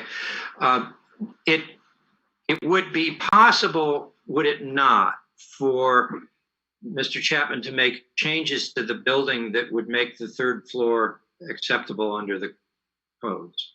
yes, that is possible. And that's what he would talk to the fire department about, whether it meant installing a sprinkler or I believe that would require a sprinkler in this case. So, okay. So from the point of view of the zoning board, we can proceed on the assumption that nothing is going to be built, notwithstanding any approval we grant, that doesn't comply with code. that is correct. Okay. And I should also add that this would go through a minor site plan review, as it is a conversion resulting in 3 units. Okay, thank you. I think the parking, as my colleagues have mentioned, needs a little closer look. So with that, suppose we take up the question of the conversion, which was variance number 1, as an item, and then move on to the others. Is that acceptable to everyone? Sure. Everybody good with that? Yes. I'll move approval on the conversion from 2 to 3 units. Okay, and you're thinking in terms of the requirements of the zoning ordinance is? I think it's in the character of the neighborhood. It's in the character of the way the house is built. I don't see that it's going to be contrary to public interest. I don't think it's going to diminish the value of surrounding properties. Very good. Is there a second? I'll second it. It's been moved and seconded to grant variance number 1. Is there any further discussion on the motion? I just add that we have been assured that the safety issue will be addressed by the appropriate people. We're apparently it's been deemed currently unsafe. We're not passing judgment on the safety. We just feel that it can be used in this manner when and if it's made safe. Right. On the other hand, it would be true, I guess, that if the changes that were needed to make it safe changed the lot cover or the square footage, no, it wouldn't matter, would it? Nope. Because they're not asking for lot coverage. Never mind. Very good. All in favor? I'll start with Mr. Monahan. Aye. And Ms. Scott? Aye. Did we get a second on that? We did, yes. Yep. Yeah. Ms. Scott, you voted aye? Yes. Thank you. Mr. Winters? Aye. And Mr. Weller? Aye. And I also vote aye. Let's move on then to variance number 2. Is it the board's pleasure to take these one at a time? Chris, I was thinking of making a motion to approve item 2, A, B, D, and E, and have one roll call vote on that, and then a separate roll call vote on C. Is that possible? It is. I'm wondering, however, there was a question raised about whether the number of parking spaces is the most that he could put on there if he were to rearrange things a little bit. Did I not hear that? Yeah, if we can do or 2A and 2C separately. Okay. And then the rest 2B, D, and E. Okay, B is the aisle width, D is the driveway width, and E is the setbacks from the lot line, all of which would stay as they are. Do I hear a motion? I will make a motion to approve those, as those are existing conditions on the site and I feel are unique to the property. Is there a second? I apologize. Which letters are we looking at? A, D, and No. E? Oh, D, D, and E? B, D, and E. D, and E. D as in David. Thank you. We need a Where were we? second. We were voting on, no, we have a We motion. need a second. We need a second, yeah. I'll second Monahan. Okay, it's been moved and seconded to grant B, D, and E on variance number 2. Any further discussion on the motion? All right, we'll start with Mr. Wallner. Aye. Mr. Winters. Aye. Ms. Scott. Aye. And Mr. Monahan. Aye. And I also vote aye. That takes us then to A, off-street parking, provision of 4 standard on-site parking spaces where 6 are required. Would anyone care to make a motion on that one? Well, I'm curious if the garage can be included, and so then they have 5 spaces on the site. Again, we can never make anybody park in the designated parking spaces. They can always park off-site, but can the garage be counted? I thought we've done that in the past with properties, that's counted as a spot. It is under the ordinance. I believe what Craig said was that he didn't think it was a garage per se, which is why he didn't count it. Okay. That if we were to simply say that under the current application 4 parking spaces is not enough, i.e. Decline to approve that variance, they could come back with any other, they could tear down the garage, they could try again with an additional parking space or 2 under some other configuration, including the garage if that's acceptable. So right now they're not asking for it. We can't say 5, right? That would be it. We can either say yay or nay to 4, and then they would have to. That's right. If he came back with another variance asking for 5, then we get a chance to talk about that. Well, can I ask, because what Craig said was he didn't know if that was a garage, so he didn't count it. Can I chime in? If I'm not mistaken. No, Mr. Chapman, I think we got to stick with the testimony that we've gotten so far. Appreciate your willingness or desire to do so, but. Because wouldn't that mean there are 5 spaces on the site and not 4? Yeah, but that's not what the application says. In other words, Craig ruled at the time there were 4. Well, actually, the application only referenced 4 spaces. Okay. And as I said, that was just shown as a 1-story metal shed on the plan. I did take that into consideration when I was reviewing the plans, but it was not labeled as a parking space. So. Okay. So I think we'd have to consider that it isn't one for the purposes of this app. The other consideration is anticipating the next motion with regard to the handicap space, if we let him have 4,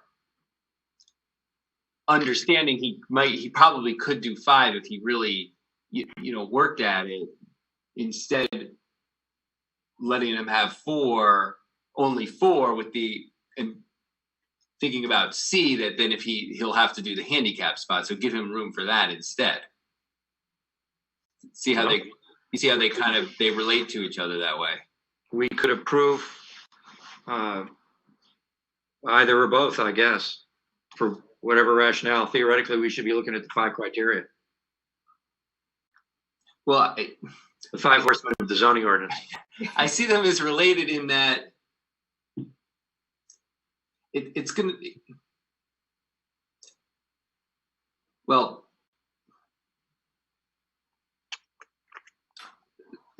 sorry, I'm just pausing. I'm thinking it through. That's all right. Thinking's allowed. I don't think he's going to get to 6 no matter what. He could probably get to 5, but I can't remember how much space, but he needs more space for a handicap spot. I don't think he's going to get 5 and a handicap spot. So maybe we have to take them one by one, but realistically, personally, I think the handicap spot would be more of a priority because he could always informally make that an additional spot if he doesn't happen to have a handicap person there. But then but it would be a handicap spot available if as needed. Remember, you do have the option to recess this case on those 2 issues and request that he come back with a revised layout that you could review. Now, wouldn't that make it a new app? It would be a lesser variance if he came back with 5 and requesting 5 as opposed to 6. We've allowed lesser degrees of variances to be passed. Without having it become a whole new case? Yeah, because actually we're reducing the again, that's what you say, you recess it with direction. They're coming back with a revised plan that actually reduces the degree of variance. We have allowed things of that nature in the past. Well, I like that idea because we've given him enough where he can at least try to go through the necessary steps.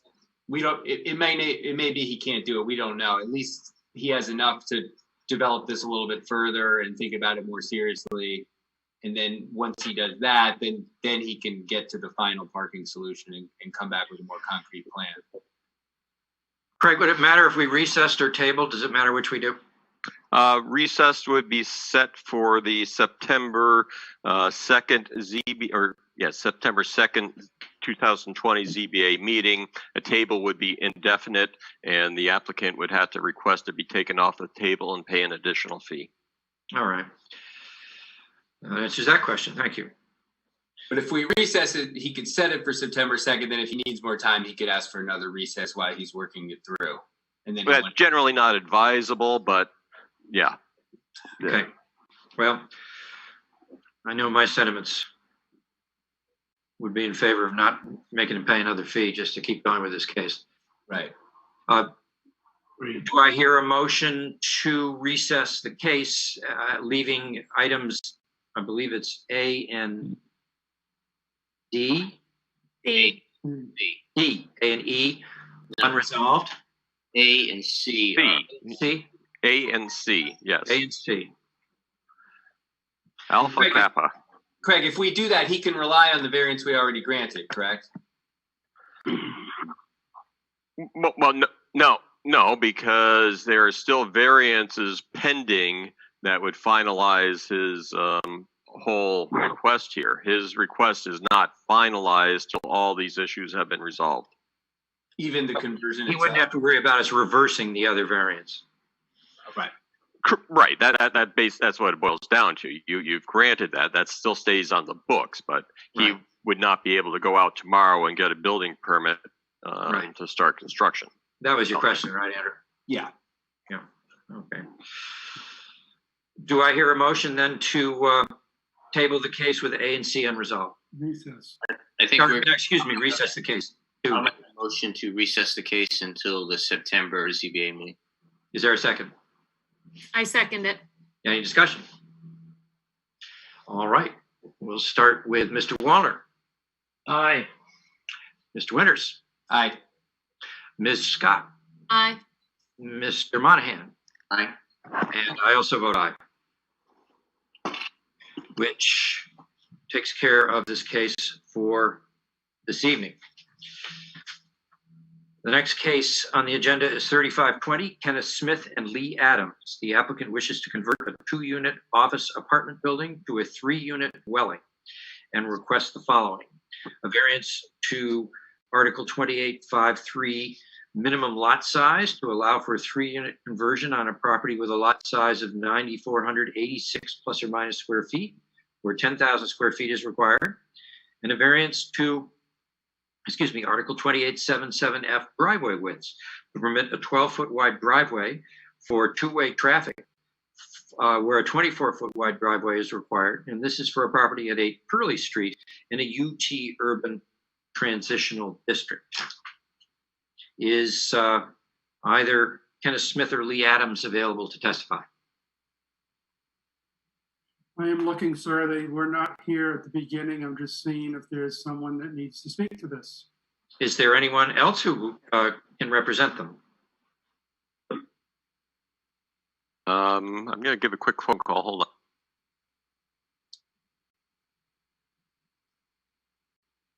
on.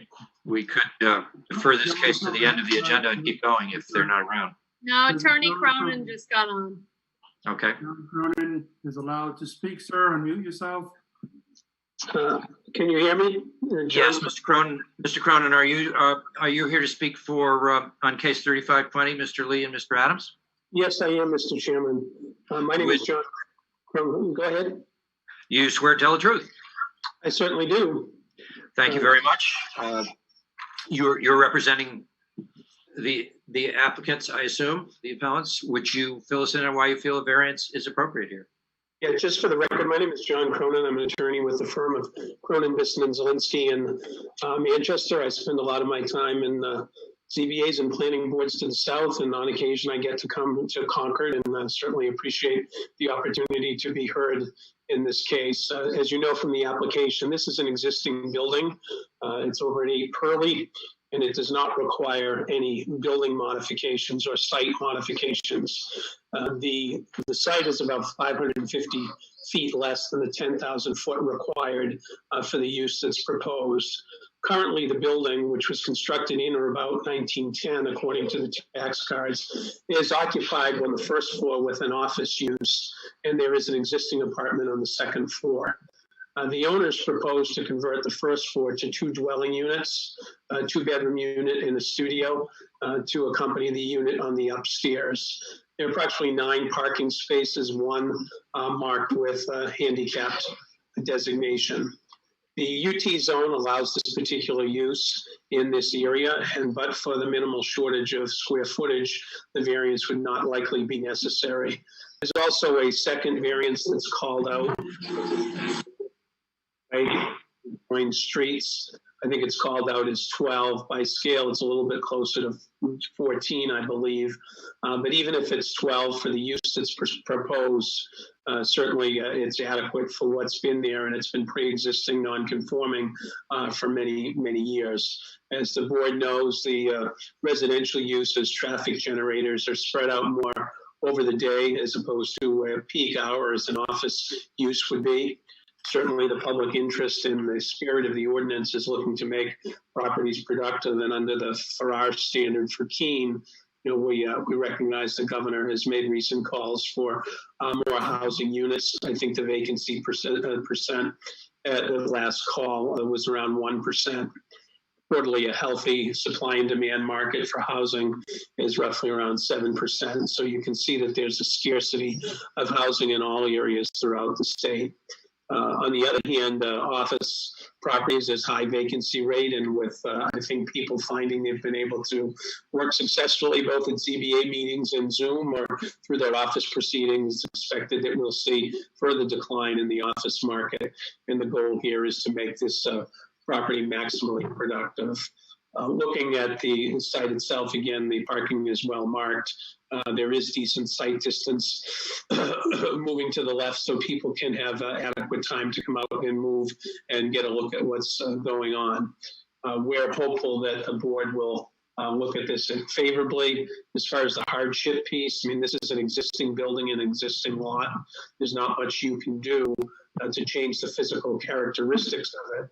And I would note that even under existing law, without a variance, you could make a reasonable expansion or change to a prior non-conforming use. The applicants did not choose to do that, and they're seeking the variance as a path to try and get the necessary approvals. Looking at the balancing test on the substantial justice prong, we don't see that this will impact the neighborhood at all. You can see there's a church very close and other uses that are consistent with the neighborhood. And if these variances are allowed, we don't believe that it will change the essential character of the neighborhood. It seems that the purpose and intent of the ordinance really is to shelter residences from transforming commercial uses and not vice versa. So putting them back to commercial is probably the way it was initially intended back in 1910. I know the applicants are on the line.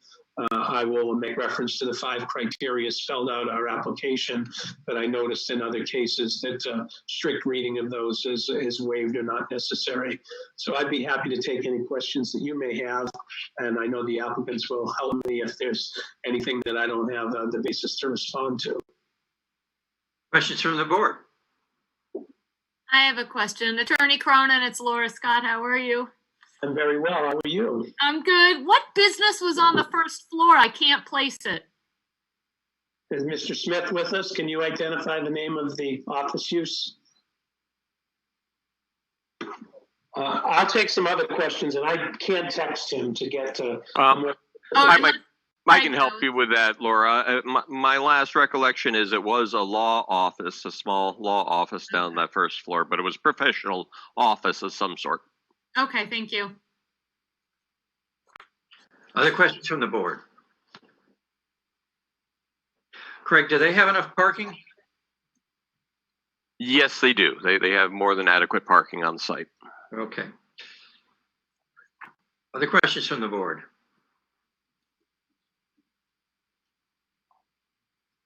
Mr. Cronin, is there anything else you'd like us to know? No, I think the application and the representations made in the hearing cover our request. Thank you very much. We'll now find out if there's anyone in the audience who is in favor of this appeal who would like to testify.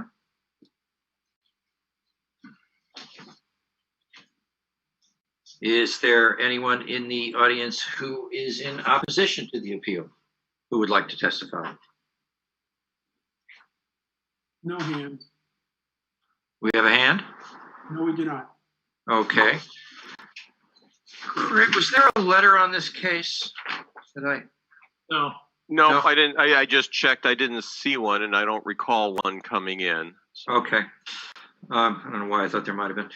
Very good. Anything from code enforcement? No, I think this is a fairly straightforward situation. All right. Thank you very much. With that, we'll declare the public testimony portion of the hearing closed. We have a request to allow conversion of an existing commercial office space, professional office space to 2 apartments, which would make a 3-apartment building. The lot is a few square feet too small for that conversion to take place without a variance. We heard testimony that there is very little market for the offices, but considerable market for the residential units, and that otherwise the lot is well suited to the use. Discussion. Andrew, what do you think? Well, on the first one, I mean, they're so close. I don't have the lot in front of me, but I think that the lot would barely support 3 units there, especially because they're not adding any construction. The driveway width in a perfect world, it'd be wider, but I don't think there's much they can do to change the driveway this time. So it's kind of part and parcel with the first request. And I think I'm convinced that there's not going to be so much traffic that it's going to create a hazard with people trying to get by each other. If on the odd event, someone's coming, one other person's going, they'll easily be able to sort of wait for the other person to come through without much hazard. So I'd be inclined to approve. Laura. I agree. I think the conversion makes sense, and I'm surprised 24 feet is kind of wide for a driveway aisle, and I think it's rare for a 3-unit building you're going to have that much traffic at the same time coming and going out of the parking lot. So I'm in favor of the request. Yeah.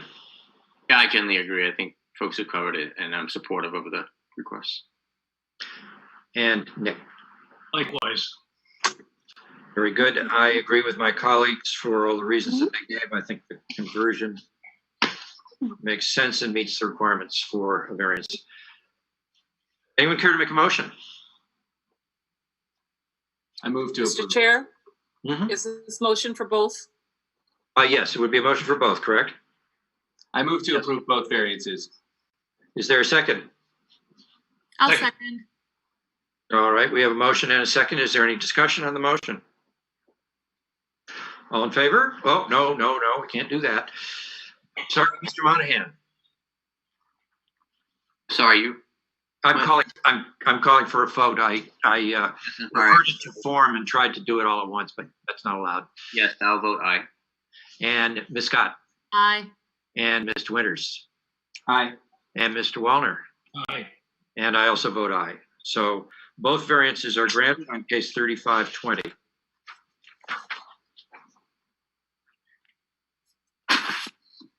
Which brings us to case 3620, which is Spring Corner Realty LLC. The applicant wishes to expand a non-conforming restaurant and requests variances to Article 2884C, expansion of non-conforming use, and to the extent applicable, Article 2824J, table of principal uses, to permit the expansion of an existing restaurant to include a rooftop patio to be used for outdoor dining for 32 plus or minus customers for property located at 60 Pleasant Street in a CVP Civic Performance District.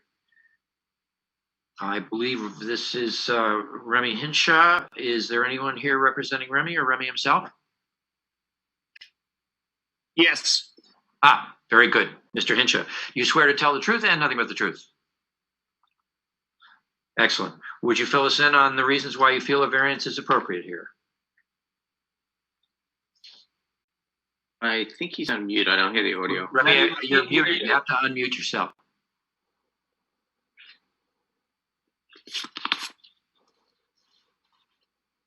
I heard him for a brief second earlier. Do you hear me now? Yeah, we can hear you now. Hi, good evening, everyone.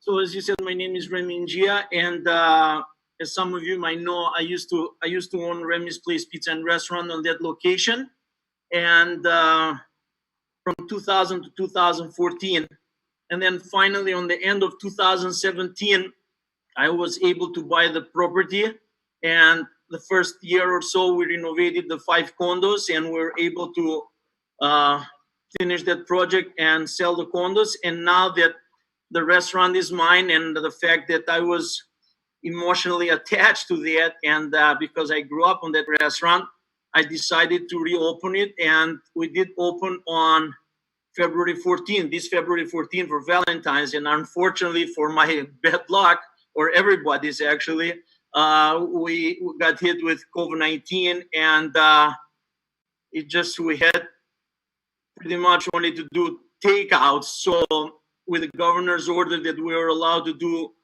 like outdoor patios, we decided that will be good for us, and not knowing what the future is going to be, we decided that it will be good for us in the future if we can create a rooftop for our patrons. I got involved, architect Sheldon Penoyer and structural engineer Ben Tyree.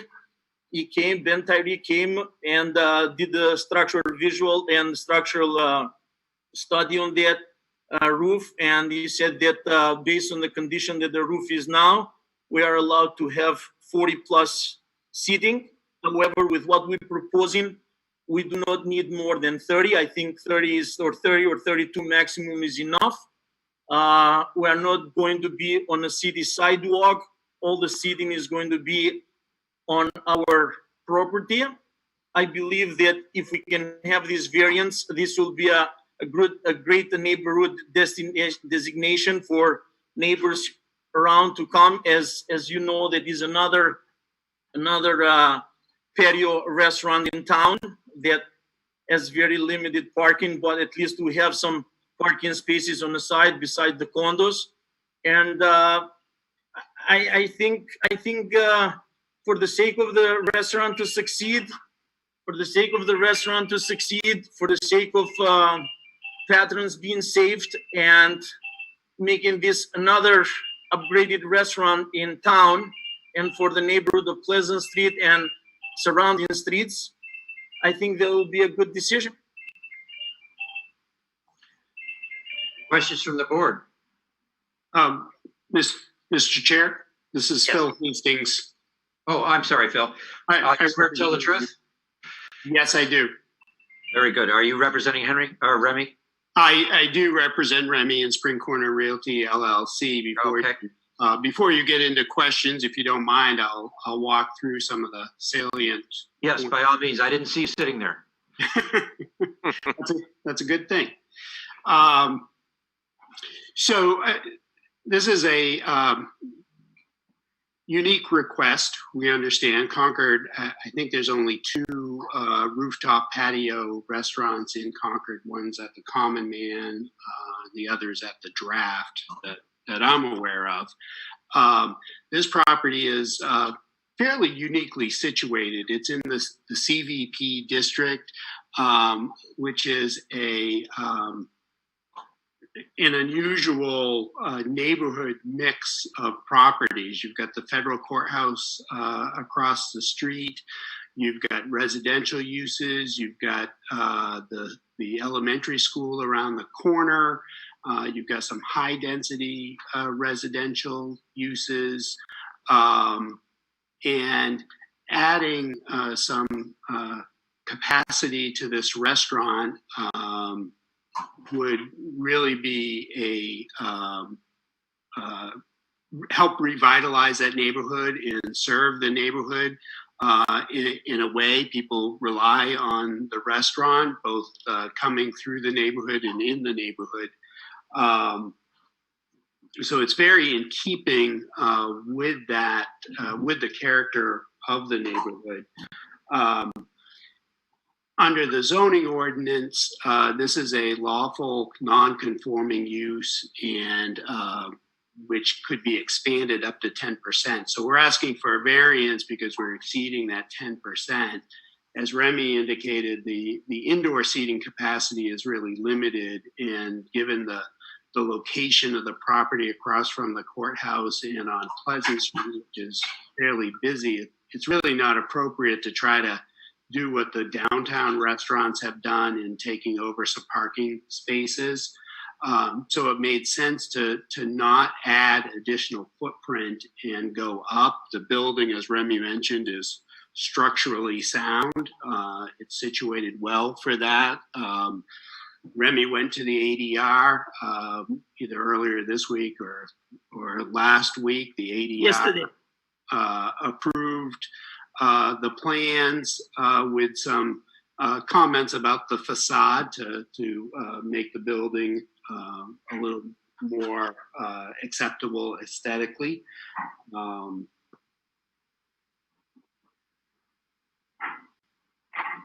We don't believe that there's any harm to abutting properties given where it's situated in the neighborhood, and it will be entirely consistent with the spirit and intent and purpose of the ordinance, in that it will allow Remy to build on his business, which, as he noted, has been, like lots of businesses, uniquely affected by the COVID-19 situation.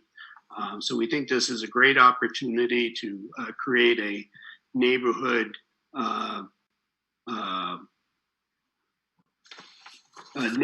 restaurant, a neighborhood spot that will add to the character and the vitality of the area.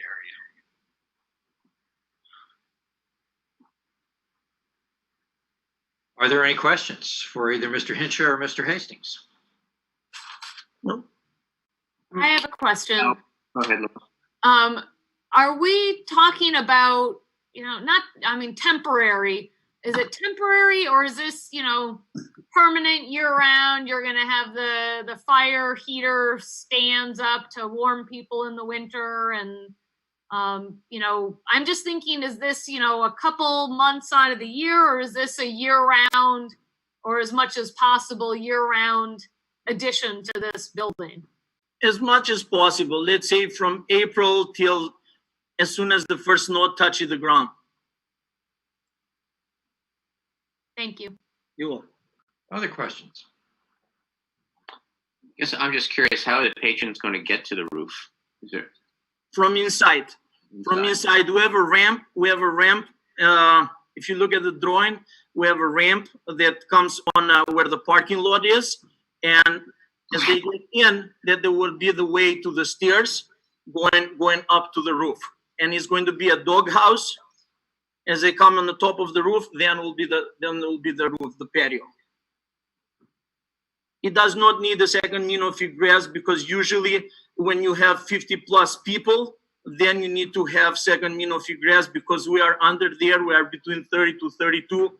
One means of egress is enough. Other questions? What are your, and again, because I didn't really see an elevation, what are your neighboring properties going to be looking at if this is built as you imagine? Because right now they see either nothing or just the top of your roof, and they see open air. I'm curious what it is that everyone's going to be witnessing, and what impact that may have. If you look from the condos, only condos can see the roof of the restaurant, which is going to be nice looking with umbrella and the flowers and the railing for safety purposes.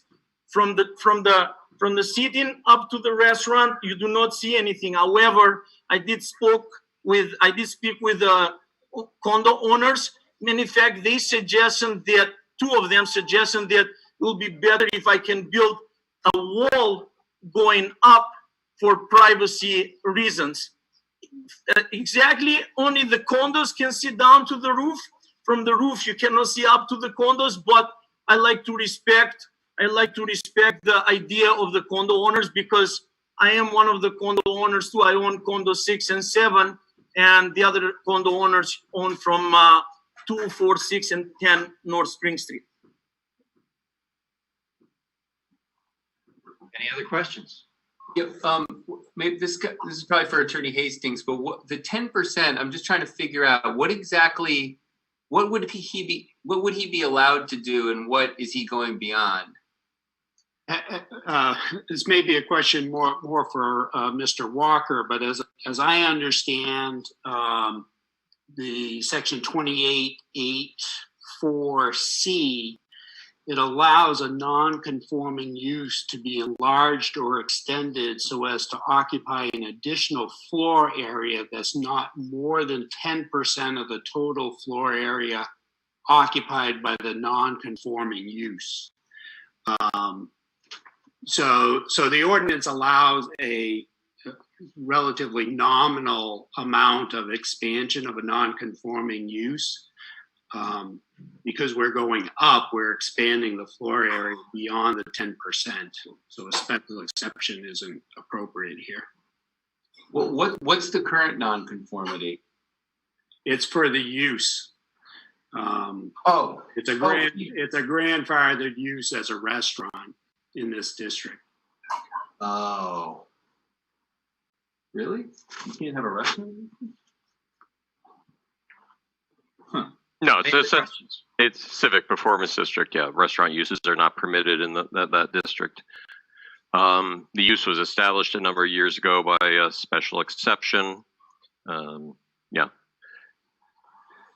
I assume the little cafeteria in the federal courthouse didn't have to get your permission. No, Andrew, 20 years ago, before me there, it used to be Philly's Market. And then on 2000, I purchased that Philly's Market, and then I turned him on a full-scale restaurant. And then you forgot you used to come over there. I didn't forget. Okay. I forget. You got a good memory. Of course I do. I'm a history teacher.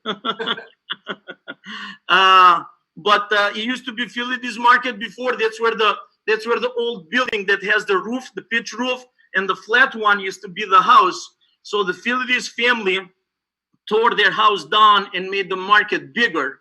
And then in 1960 or 1970, when Market Basket came, they sold it to the Pleasant Street Market. And in 1999, I bought the business, and then I turned him on full restaurant, but I never owned the building at that time. I used to rent it for so long. So the fact that I grew up there, and like I said, I was emotionally attached to that, and I decided to go back and buy it, and did what I did, so that's why I'm trying to make it look better and establish or kind of upgrade another part of the town, So if a restaurant was allowed in this district, he'd be able to do this rooftop, assuming there was no other issues, he'd be able to do this without any variance.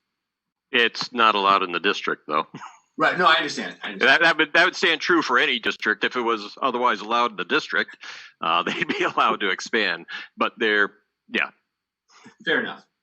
But in other words, there's no inherent problem with doing rooftops seating in restaurants. You wouldn't need a variance for that No, there's not a specific prohibition against outdoor dining or rooftop dining in the ordinance. This is a variance because he's expanding a use that's not otherwise permitted in the zoning district. Thank you. Other questions? And as if I can get again, as my attorney Phil Hastings said, we're trying not to get parking from, being across from the federal courthouse, not trying to eliminate any extra parking from the city on the street. We think that that is the best approach for now, so the restaurant can survive and make it more usable even for the neighbors and everybody. And like I said, overall upgrade that part of the town, that the building kind of, as the ADR suggested yesterday, it needs a little bit freshen up to look better for 2020. Very good. Any other questions from the board?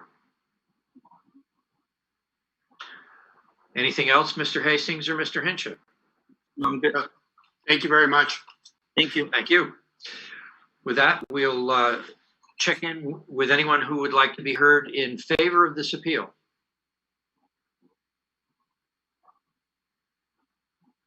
Is there anyone who would like to be heard in opposition to it? Any further comments from code enforcement? Oh, sorry. Chairman, there's a hand up from a Cheryl. Cheryl, unmute yourself. You'll be able to speak. Hi. Yeah, I sent an email to the code, that email address you gave, but I can just read it. I guess you didn't get it. I think we probably did. Okay. But go ahead and read it if you got it in front of you. Sure. Chris, do you want to swear her in? Yes, I do want to swear her in. Will you swear to tell the truth? Yes. Or read the truth? Yes. Okay. Okay. Please proceed. So it just says, we, Brian and Sharon Mortimer, are townhouse owners in the Spring Corner condominium. I'm calling it the wrong thing, but it's the same association that the restaurant is part of which Nona's restaurant is as well. The parking lot next to Nona's restaurant is equally owned by each Spring Corner Realty unit owner. However, Nona's is advertising this parking lot as their restaurant parking. We are concerned that if Nona's parking advertising continues in this way, we will be unable to access the portion of the lot we own if the restaurant expands their seating. What is the restaurant parking plan?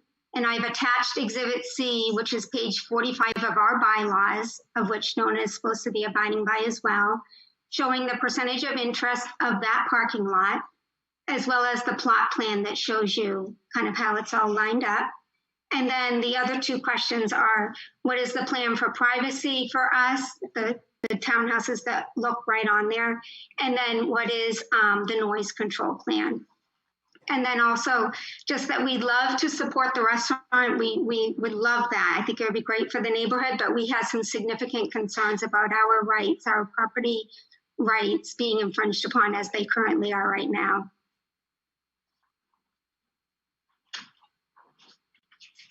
Very good. Cheryl, may we get your last name, please? Mortimer, Mortimer. Thank you very much. Is there anyone else who would like to be heard in opposition to this appeal?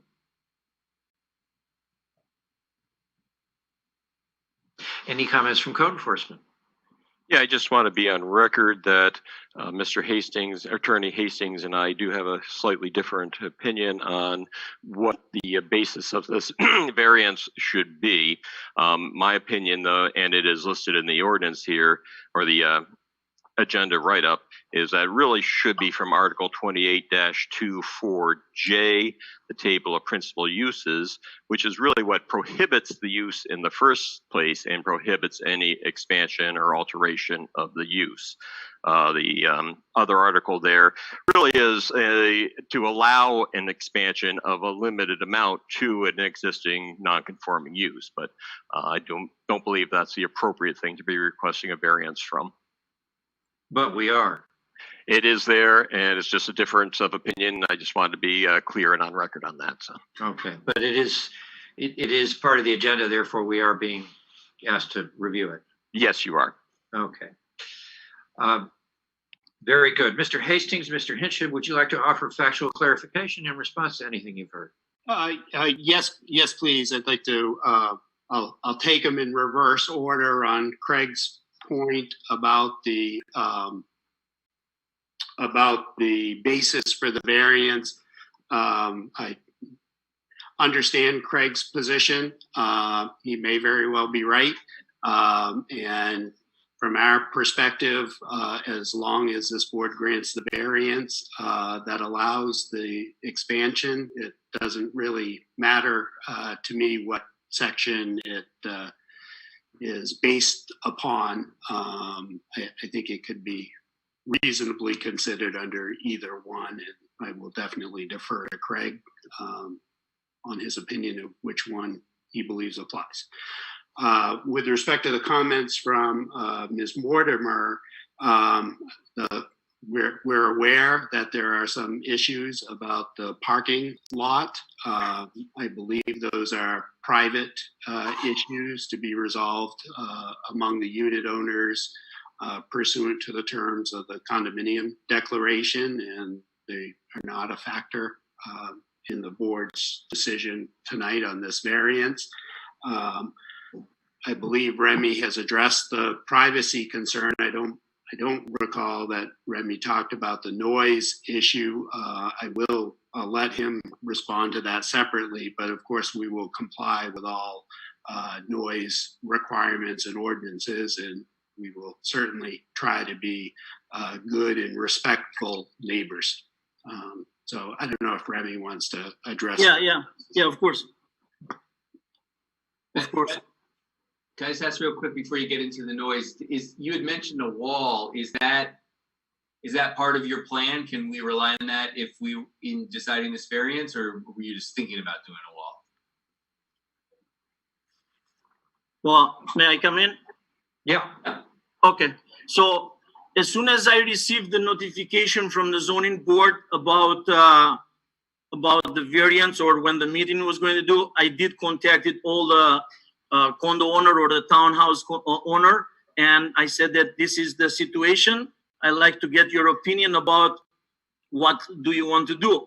And from all the condo or the townhouse owners, I only got 2 texts back that saying that for privacy issues, we support the restaurant, but for privacy issues, we like to have a wall between where the old roof connect with the new one, so nobody sees there. I did notify them that I says, only you people from the 3rd floor can see the roof, but no one from the roof or from the seating where the rooftop is going to be can see the upper floor. However, to be on a good term, good neighbors, and respect each other, I'll build that wall. Building a wall will cost nothing. And anyways, the restaurant during the week closes at 9, and only on weekend closes at 10. And the noise ordinance for City of Concord, as I'm aware, is 10 o'clock. We're not staying after 10 o'clock or bothering anybody.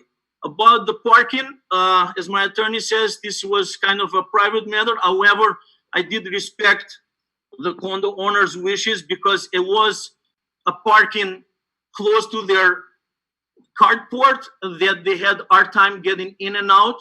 With their request, I eliminated that parking spot, so it should not be a problem there anymore. And I like to say another fact, which they are aware, that I'm on negotiation buying the other 2 properties, or at least one of the properties close by to the parking, so I can make the parking bigger. So with that said, there should not be issues for condo owners where to park and what to do. Unit 6, I'm sorry, I've lost our time pronouncing his last name. For 3.5, 4 months, never parked it there on that parking spot. However, this week he has been parking there. Nobody has bothered him. And as he told me that, hey, Remy, look at this certain RSA, whatever the condominium documents were written. I contacted my lawyer. We read it.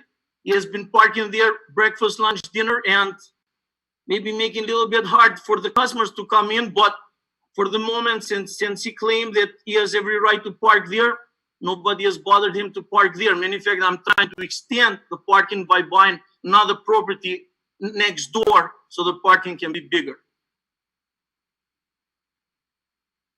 Very good. Can I ask 2 quick follow-up questions of Remy? do you serve alcohol there? And Just beer and wine, no hard liquor, just beer and wine. And then the second question is it counter service like it used to be at the old Remy's? No, we have servers, no. So the servers would be coming up and serving and going. Absolutely. Okay. Matter of fact, if this is allowed, it would be a designated server up on the second floor that to serve those customers. It's not like it's going to walk from downstairs to go up.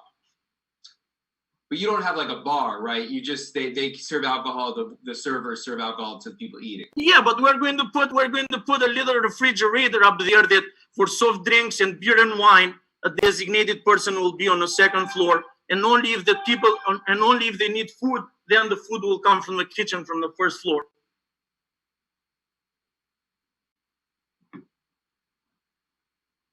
Any other questions from the board?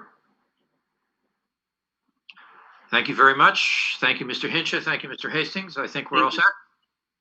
Thank you. With that, we'll declare the public testimony portion of the hearing closed.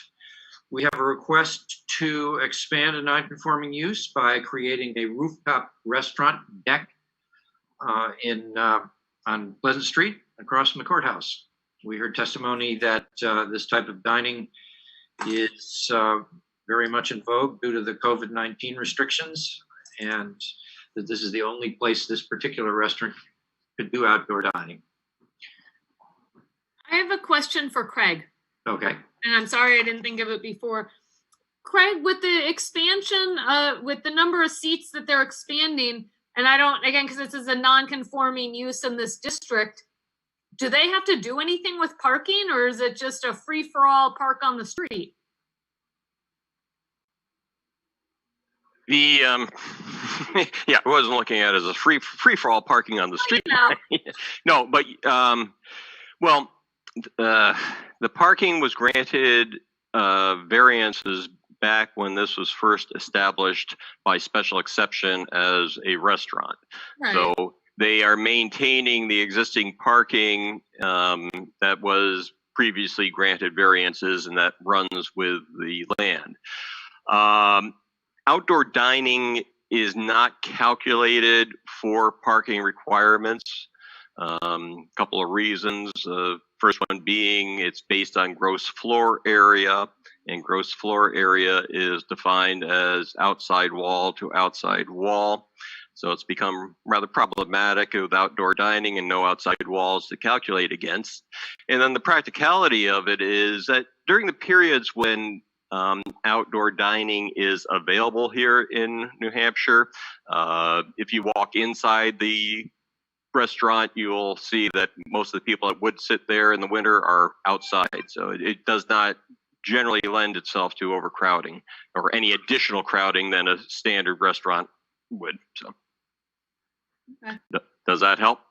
It does. And again, I just was, because it's, you know, outdoor dining is seasonal, but you could have the 32 seats filled on outside upstairs, plus whatever seats are inside.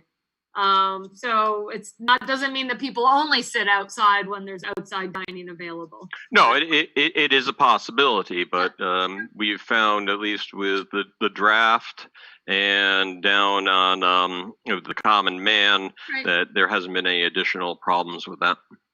Right. May I make a comment? Yeah, sure, Ryan. Okay, so what it is with the governor's orders right now, we are only allowed to have 50% occupancy inside. And I promise you, since the day that has been only 3 or 4 people coming inside. A lot of people still don't feel comfortable to come inside and eat. I also own Whiskey and Wine, the other restaurant at my other building in downtown. And most of the people that come in are sitting down outside on the patio, as you also can see at Barley House. Very few people are coming in. So we are allowed, actually inside of Nona's place right now, we have a permit for 65 seats. We are only asking for outside for 32. And even with that 50% occupancy that we are allowed, we only can have 30 people inside. So 30 inside and potentially 30 or 32 outside, we make it 60. We still are below the 65 number that is approved from the city or from the fire department.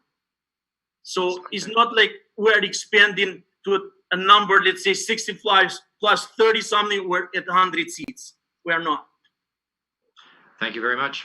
You're welcome. Thank you. Where were we? I think we've been through the entire public testimony portion, and we're into discussion. Let's start with Mr. Monahan. Yeah, I want to listen to the other members of the board, but I am generally inclined and supportive of it. I think that I was also a little concerned about the parking issue, but I think Craig's explanation satisfied me. Ms. Scott. I'm a little torn because we're being asked to grant something because of the current conditions. But once the current conditions change, God willing, we've now granted a 32-seat outdoor second floor area plus the seats inside. And it's just, I think it's going to be an impact on the abutting neighbors. All of a sudden having 32 seats, rooftop dining, which I love outside dining, don't get me wrong, but I wouldn't want to live next to it. I would not have wanted that to happen. And it's not an allowed use, so I wouldn't have expected it to happen. So I'm having a hard time. I want your business to survive. It's a wonderful business. You've done a lot for that property, but I have a hard time understanding the hardship with the zoning and with the property, notwithstanding our current pandemic issues. Mr. Winters. I'm looking at it similarly to Laura, but the difference is I hate to be a pessimist, but it's hard to see that this new situation is going to be going away anytime soon. And it's, of course, completely unpredictable. We all hope it does. But I think that it's triggering changes in behavior that even if somebody declares the pandemic over tomorrow, the changes aren't going away and were really unexpected before this. And he obviously is operating a restaurant there.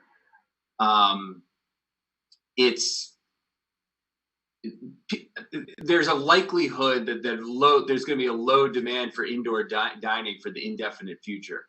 And I think that situation, in my mind, does create a hardship for a restaurant that otherwise is operational.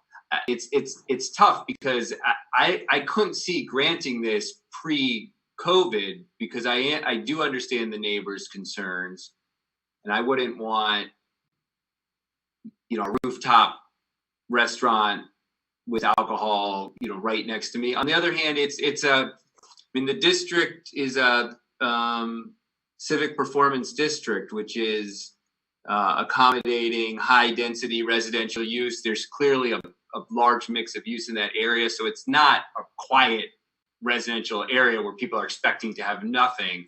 So striking that balance, I do think the fact that his hours are not extremely late, it's an imposition on the neighbors, but I think weighing both sides, there's a definite hardship. So I'd be inclined to grant it. If coronavirus goes away tomorrow, then he kind of got lucky. But frankly, I doubt he would build this rooftop patio if coronavirus goes away tomorrow because it's a huge expense that probably would not otherwise be justified. Mr. Waller. I'm inclined to support it.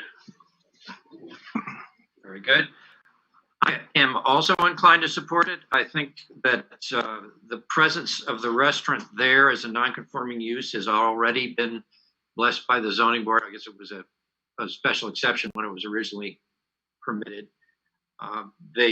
We have often said in the past that when somebody has a use like that cannot be expanded or improved at all unless there is a variance, and that expansion and improvement is part of a reasonable use of a reasonable way of running a business, that is considered justification for a variance, assuming we're not seeing the other criteria being violated. So I'm inclined to grant.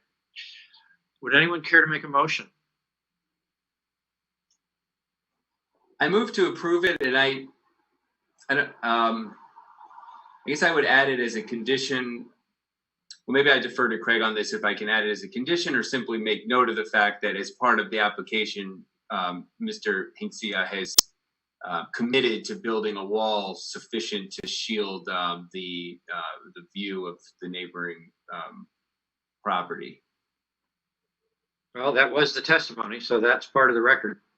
I just like one point of clarification here too, Attorney Hastings. I can't remember, is this going to need to go through a site plan review of any type? My recollection from the development team meeting we had was that it will not require a site plan review other than ADR approval.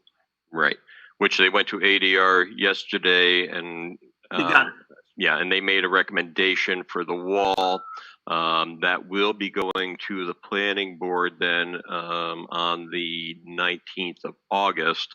So yeah, Andrew, I think if you wanted to emphasize that that's something important that you want them to focus on, I think that could fit into this. Your approval. It is an item that mitigates the impacts of the variances being granted. So I think that would be fair. Okay, then I'll make the motion to grant it with the relying on the testimony that the applicant intends to build a wall sufficient to give the neighbors privacy. Is there a second? I'll second. It's been moved and seconded. Is there further discussion on the motion? We'll begin with Mr. Monahan. Aye. Ms. Scott.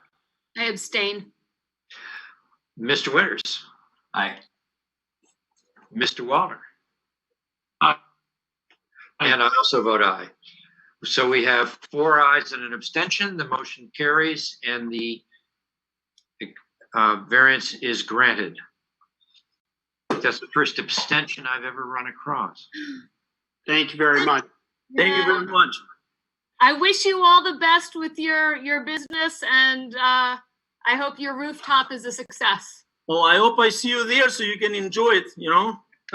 Thank you so much. Appreciate it.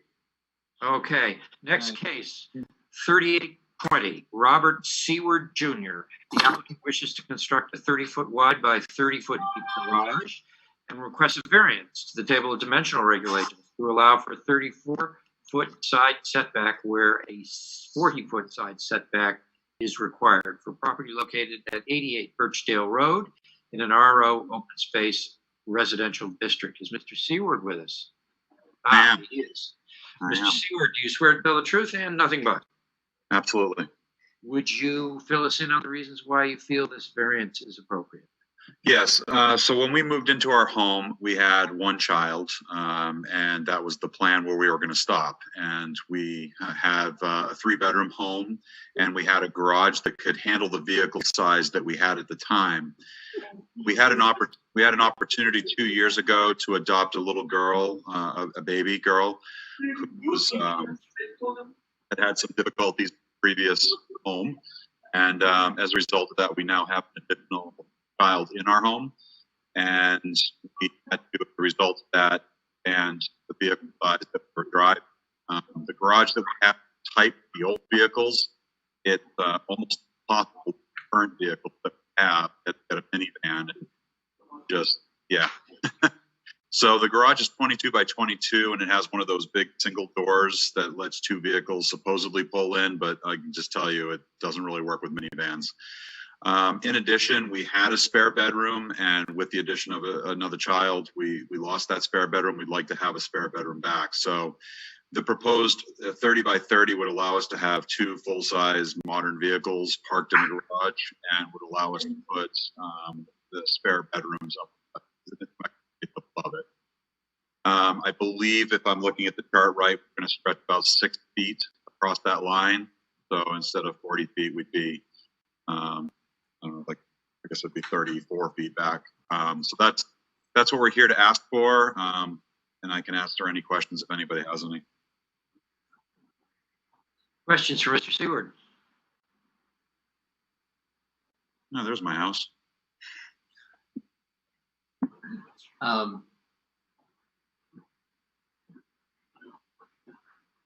So is the property line, I assume those trees there, the evergreen trees? It's not quite that. It's a little bit closer to our house than the trees. The trees are on our neighbor's line. Yeah, there you go. You can see the line. Yeah. So the trees are on their side of the line. So you're just adding on to the existing garage, or you're They're gonna have to tear the way it's gonna have to be built because of some of the changes. They're gonna have to tear that whole garage off, and they're going to have to put a new footprint down of 30 by 30, and then build up from that. Mr. Seward, 30 by 30 is a little large for a standard two-car garage. Is there a reason why you didn't go with something a little smaller?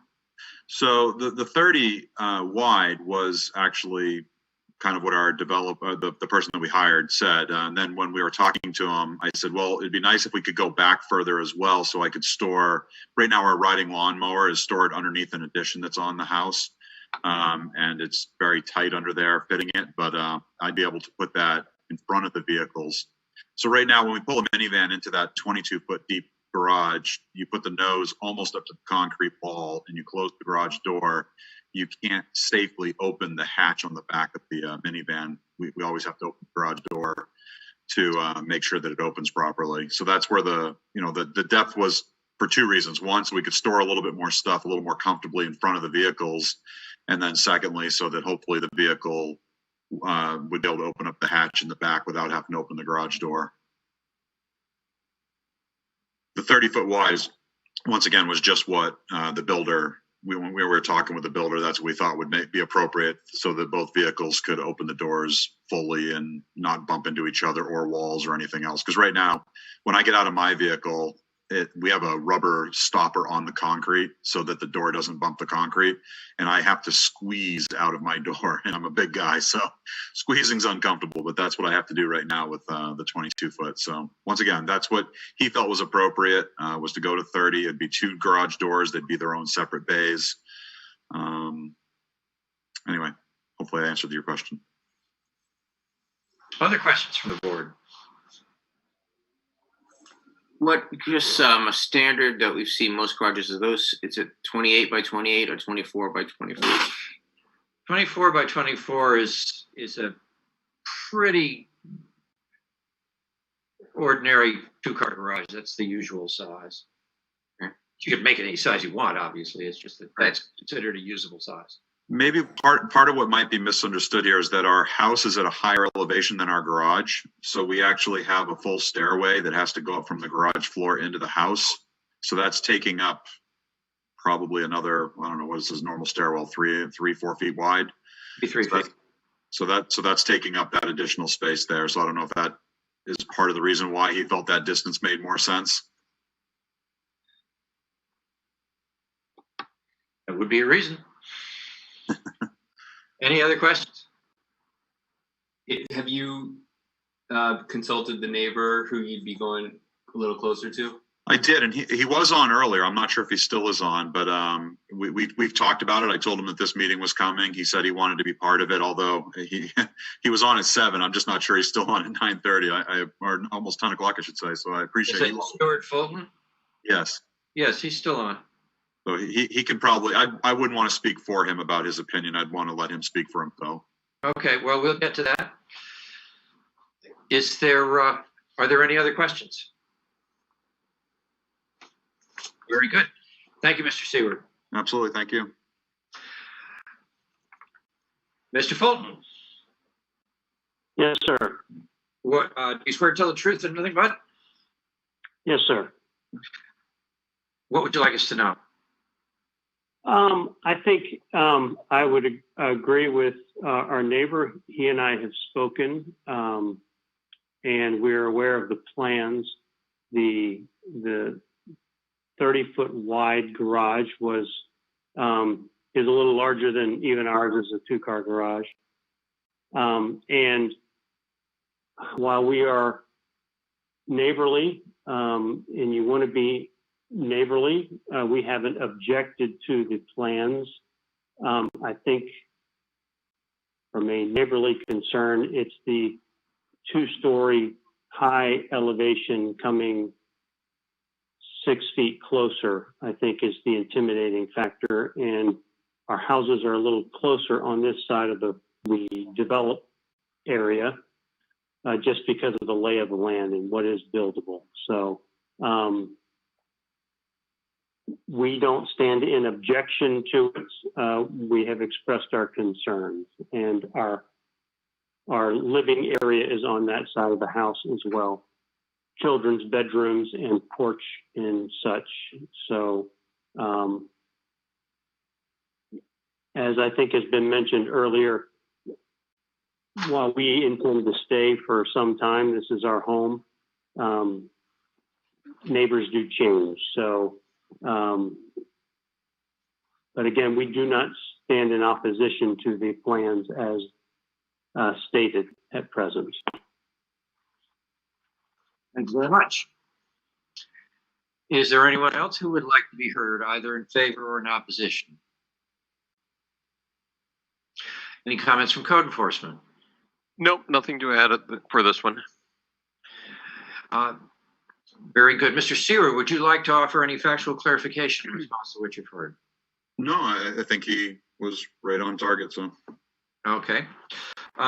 There is a letter here from Mr. Fulton wherein he asked that there be no windows on the, as I understand it, on the side of the addition facing their property. Is that how you just have it designed? So the second floor, there's no windows. The first floor, just like there are, there's a window in the side of the garage. There would still be window just for some natural light in the garage. But I think he's talking about the second story. But once again, you can check with him. And on the second story, the plans do not have a window on that wall. Okay, very good. Thank you. With that, we'll declare the public hearing portion of the testimony complete, and we will go on to discussion.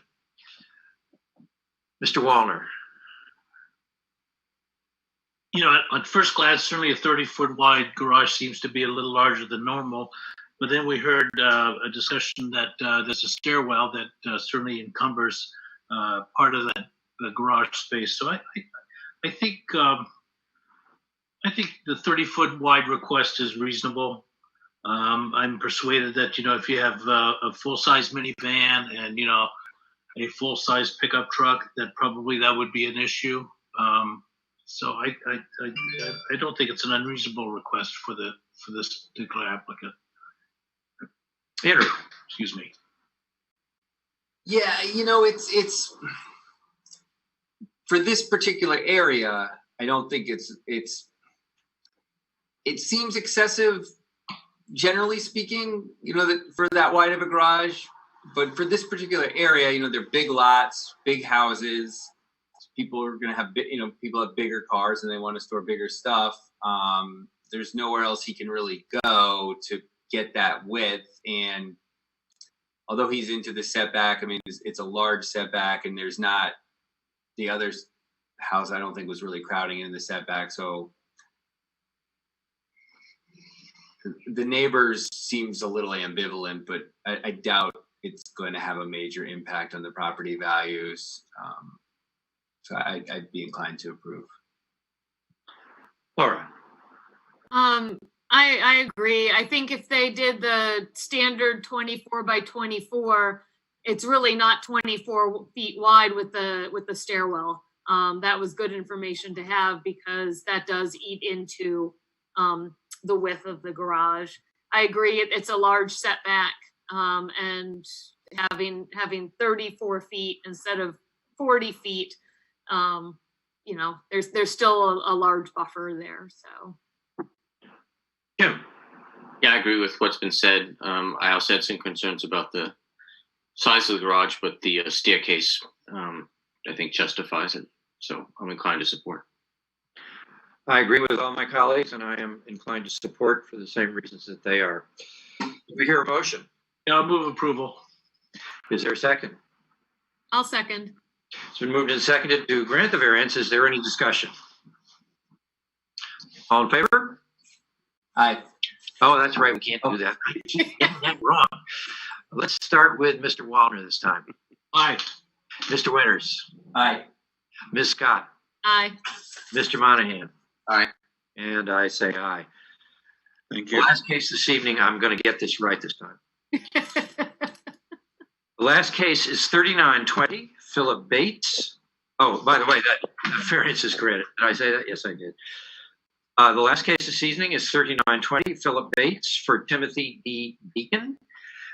The applicant wishes to construct an accessory dwelling unit and requests a special exception, table of accessory uses, to convert an existing single-family detached dwelling to a single-family detached dwelling with one accessory dwelling unit for property located at 6 Carter Hill Road in an RO open space of residential. Mr. Bates here? Yes. He is. Do you swear to tell the truth, Mr. Bates? Yes, I do. Would you fill us in on why you believe the special exception criteria have been met? Well, this is a 3,900 square foot home on over 2 acres of land with 2 separate driveways and ample parking for a family of 15. There's currently 2 kitchens and 3 bathrooms in the house. 2 of the bathrooms are full. It would take very little modification to turn it into an ADU, make a legal ADU out of it, with hardwired smoke alarms and some fire-rated doors. And I believe it would increase the property value, which is our goal, and make more housing for families who want to have their in-laws live with them. So that's our target, is to make the house more marketable. Questions from the board? So just to make sure I understand, it's taking an existing structure, existing infrastructure, and instead of one really big house, it's going to be a house with an accessory dwelling unit attached. Correct. All right. Thank you. Yep. Did you say family of 15? Well, there's 9 bedrooms in the house currently. Oh, you're saying a theoretical family? Yeah, yeah. These, as I'm sure you all know, families aren't as large as they used to be. These houses are hard to sell. Someone was doing this in this property before. As I said, there's already a separate kitchen before we can sell it as an ADU, so someone can have a legal in-law. We just wanted to clear the zoning hurdle and then do the proper remedy so we can make it legal, safe, and official. Any other questions? Very good. Thank you, Mr. Bates. Is there anyone who wishes to be heard in favor of this appeal or in opposition to it? Any comments from code enforcement? No, there is one hand. Sorry. Oh, we have a hand? Miranda would like to speak. Miranda? Good evening, gentlemen and lady. My name is actually David. I am a co-owner of this property, as well as Miranda is. I want to start off by saying thank you. David, could we get your last name, please? It is Hussey, Hussey. And you swear to tell the truth? I do. Very good, thank you. I want to start off by saying I really appreciate, the fact that Mr. Bates has purchased this property and has been doing ongoing work on said property to better it. As I don't know if you guys have been in the Concord area long, but it has kind of sat for a long period of time and just sort of emaciated as time had passed. But with everything going on, if you travel up Carter Hill Road, you'll notice that it's all single family homes. There's a lot of small children that run around in their properties, of course. And the previous owner of the building that he occupied actually had a squatter who had actually kind of invaded the privacy of some of our neighbors on numerous occasions. And whenever there are cases where there could be a potential renting tenant that doesn't really care necessarily about the property, they're kind of just looking for temporary housing, or you never know what their necessary initiatives are, so to speak. It just kind of causes concern for those of us who live in the area that want to maintain that safe environment. And when you have a lot of turnover, it just kind of creates uncertainty. And to me, it really just seems like the general concept of this process is really just so Mr. Bates can in turn flip the house. And that leaves all of us in the surrounding area in the unknown of, who will be living there. Even though he might have a great intent of it being an in-law apartment, I know firsthand. I'm very good friends with somebody that works for the city of Concord who herself, her husband's mother happened to have her husband pass away, and she had to go for a variance to get an in-law apartment so that her husband's mother could live there. And she won, fortunately, in that case. And I would not be opposing this at all if Mr. Bates seemingly had plans to live there himself and have his own mother or father occupy that space. But it doesn't seem that that's going to be the case here. It really just seems like it's a complete unknown, and the general gist of it is just to make money off the property and make it easier to sell. Whereas in my personal opinion, and I've talked to some of the neighbors around who I know my direct neighbors wanted to be here, but they work very, very early and they had to sign off already at this point. We have cause for concern for, maintaining the general culture in this area of safety and respect and people who generally care about the property that they're living. And I'd hate to see that, this one variance occur and then it continues to kind of chain because other people see that, hey, it worked. Mr. Hesse, maybe we can, we're not actually talking about a variance. It's a special exception. There's a difference. There are different criteria. And whether or not the person plans to sell the property isn't one of them. Is there anything to do with the specific criteria to a special exception that you're concerned about? I think I've stated my case regardless of the legality and the terms that you're putting forth. Okay, very good. Thank you very much. Is there anyone else who would like to be heard in either in favor or in opposition? Yes, there is an Andrew and Cheryl Dimitru.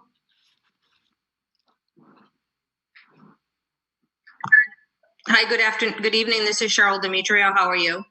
I'm fine. How are you? Good. My husband and I, we currently own the property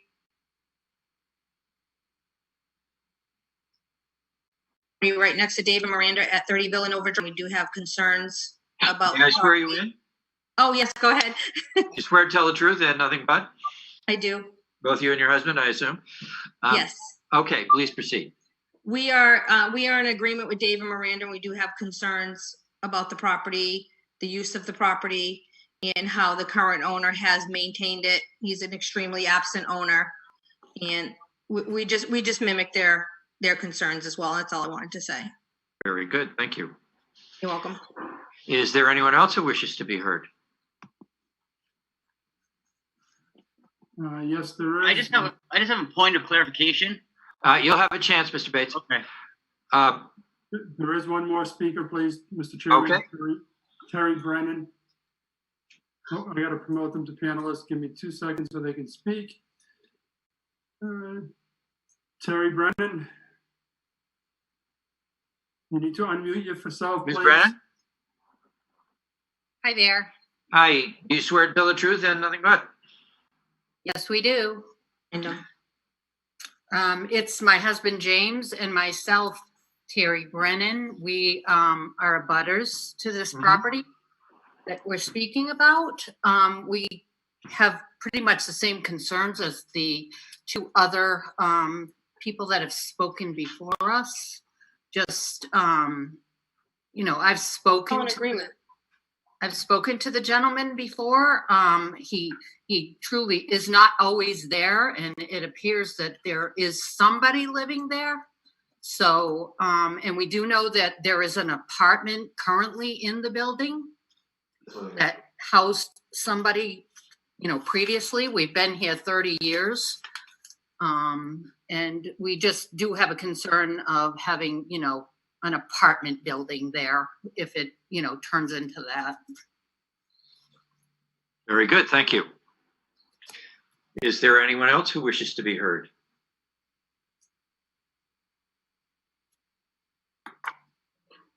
Any comments from code enforcement? Just to reiterate that the property does meet the lot size and frontage and other dimensional regulations. I'm sure that- they'll get it, but at least we know all the neighbors like, fuck no. Please don't break in. As I was just saying, it does meet the minimum requirements. It meets all the requirements to be put in for a request for a special exception on it. So that's all I have to say. Thank you, Craig. Mr. Bates, would you like to offer factual clarification in response to anything you've heard? Yeah, just so all the abutters do understand, we're not asking to turn it into an apartment house. The only way that this in-law apartment can be used is by the person who lives in the house. So we can't rent, no one can purchase this and rent out both sides.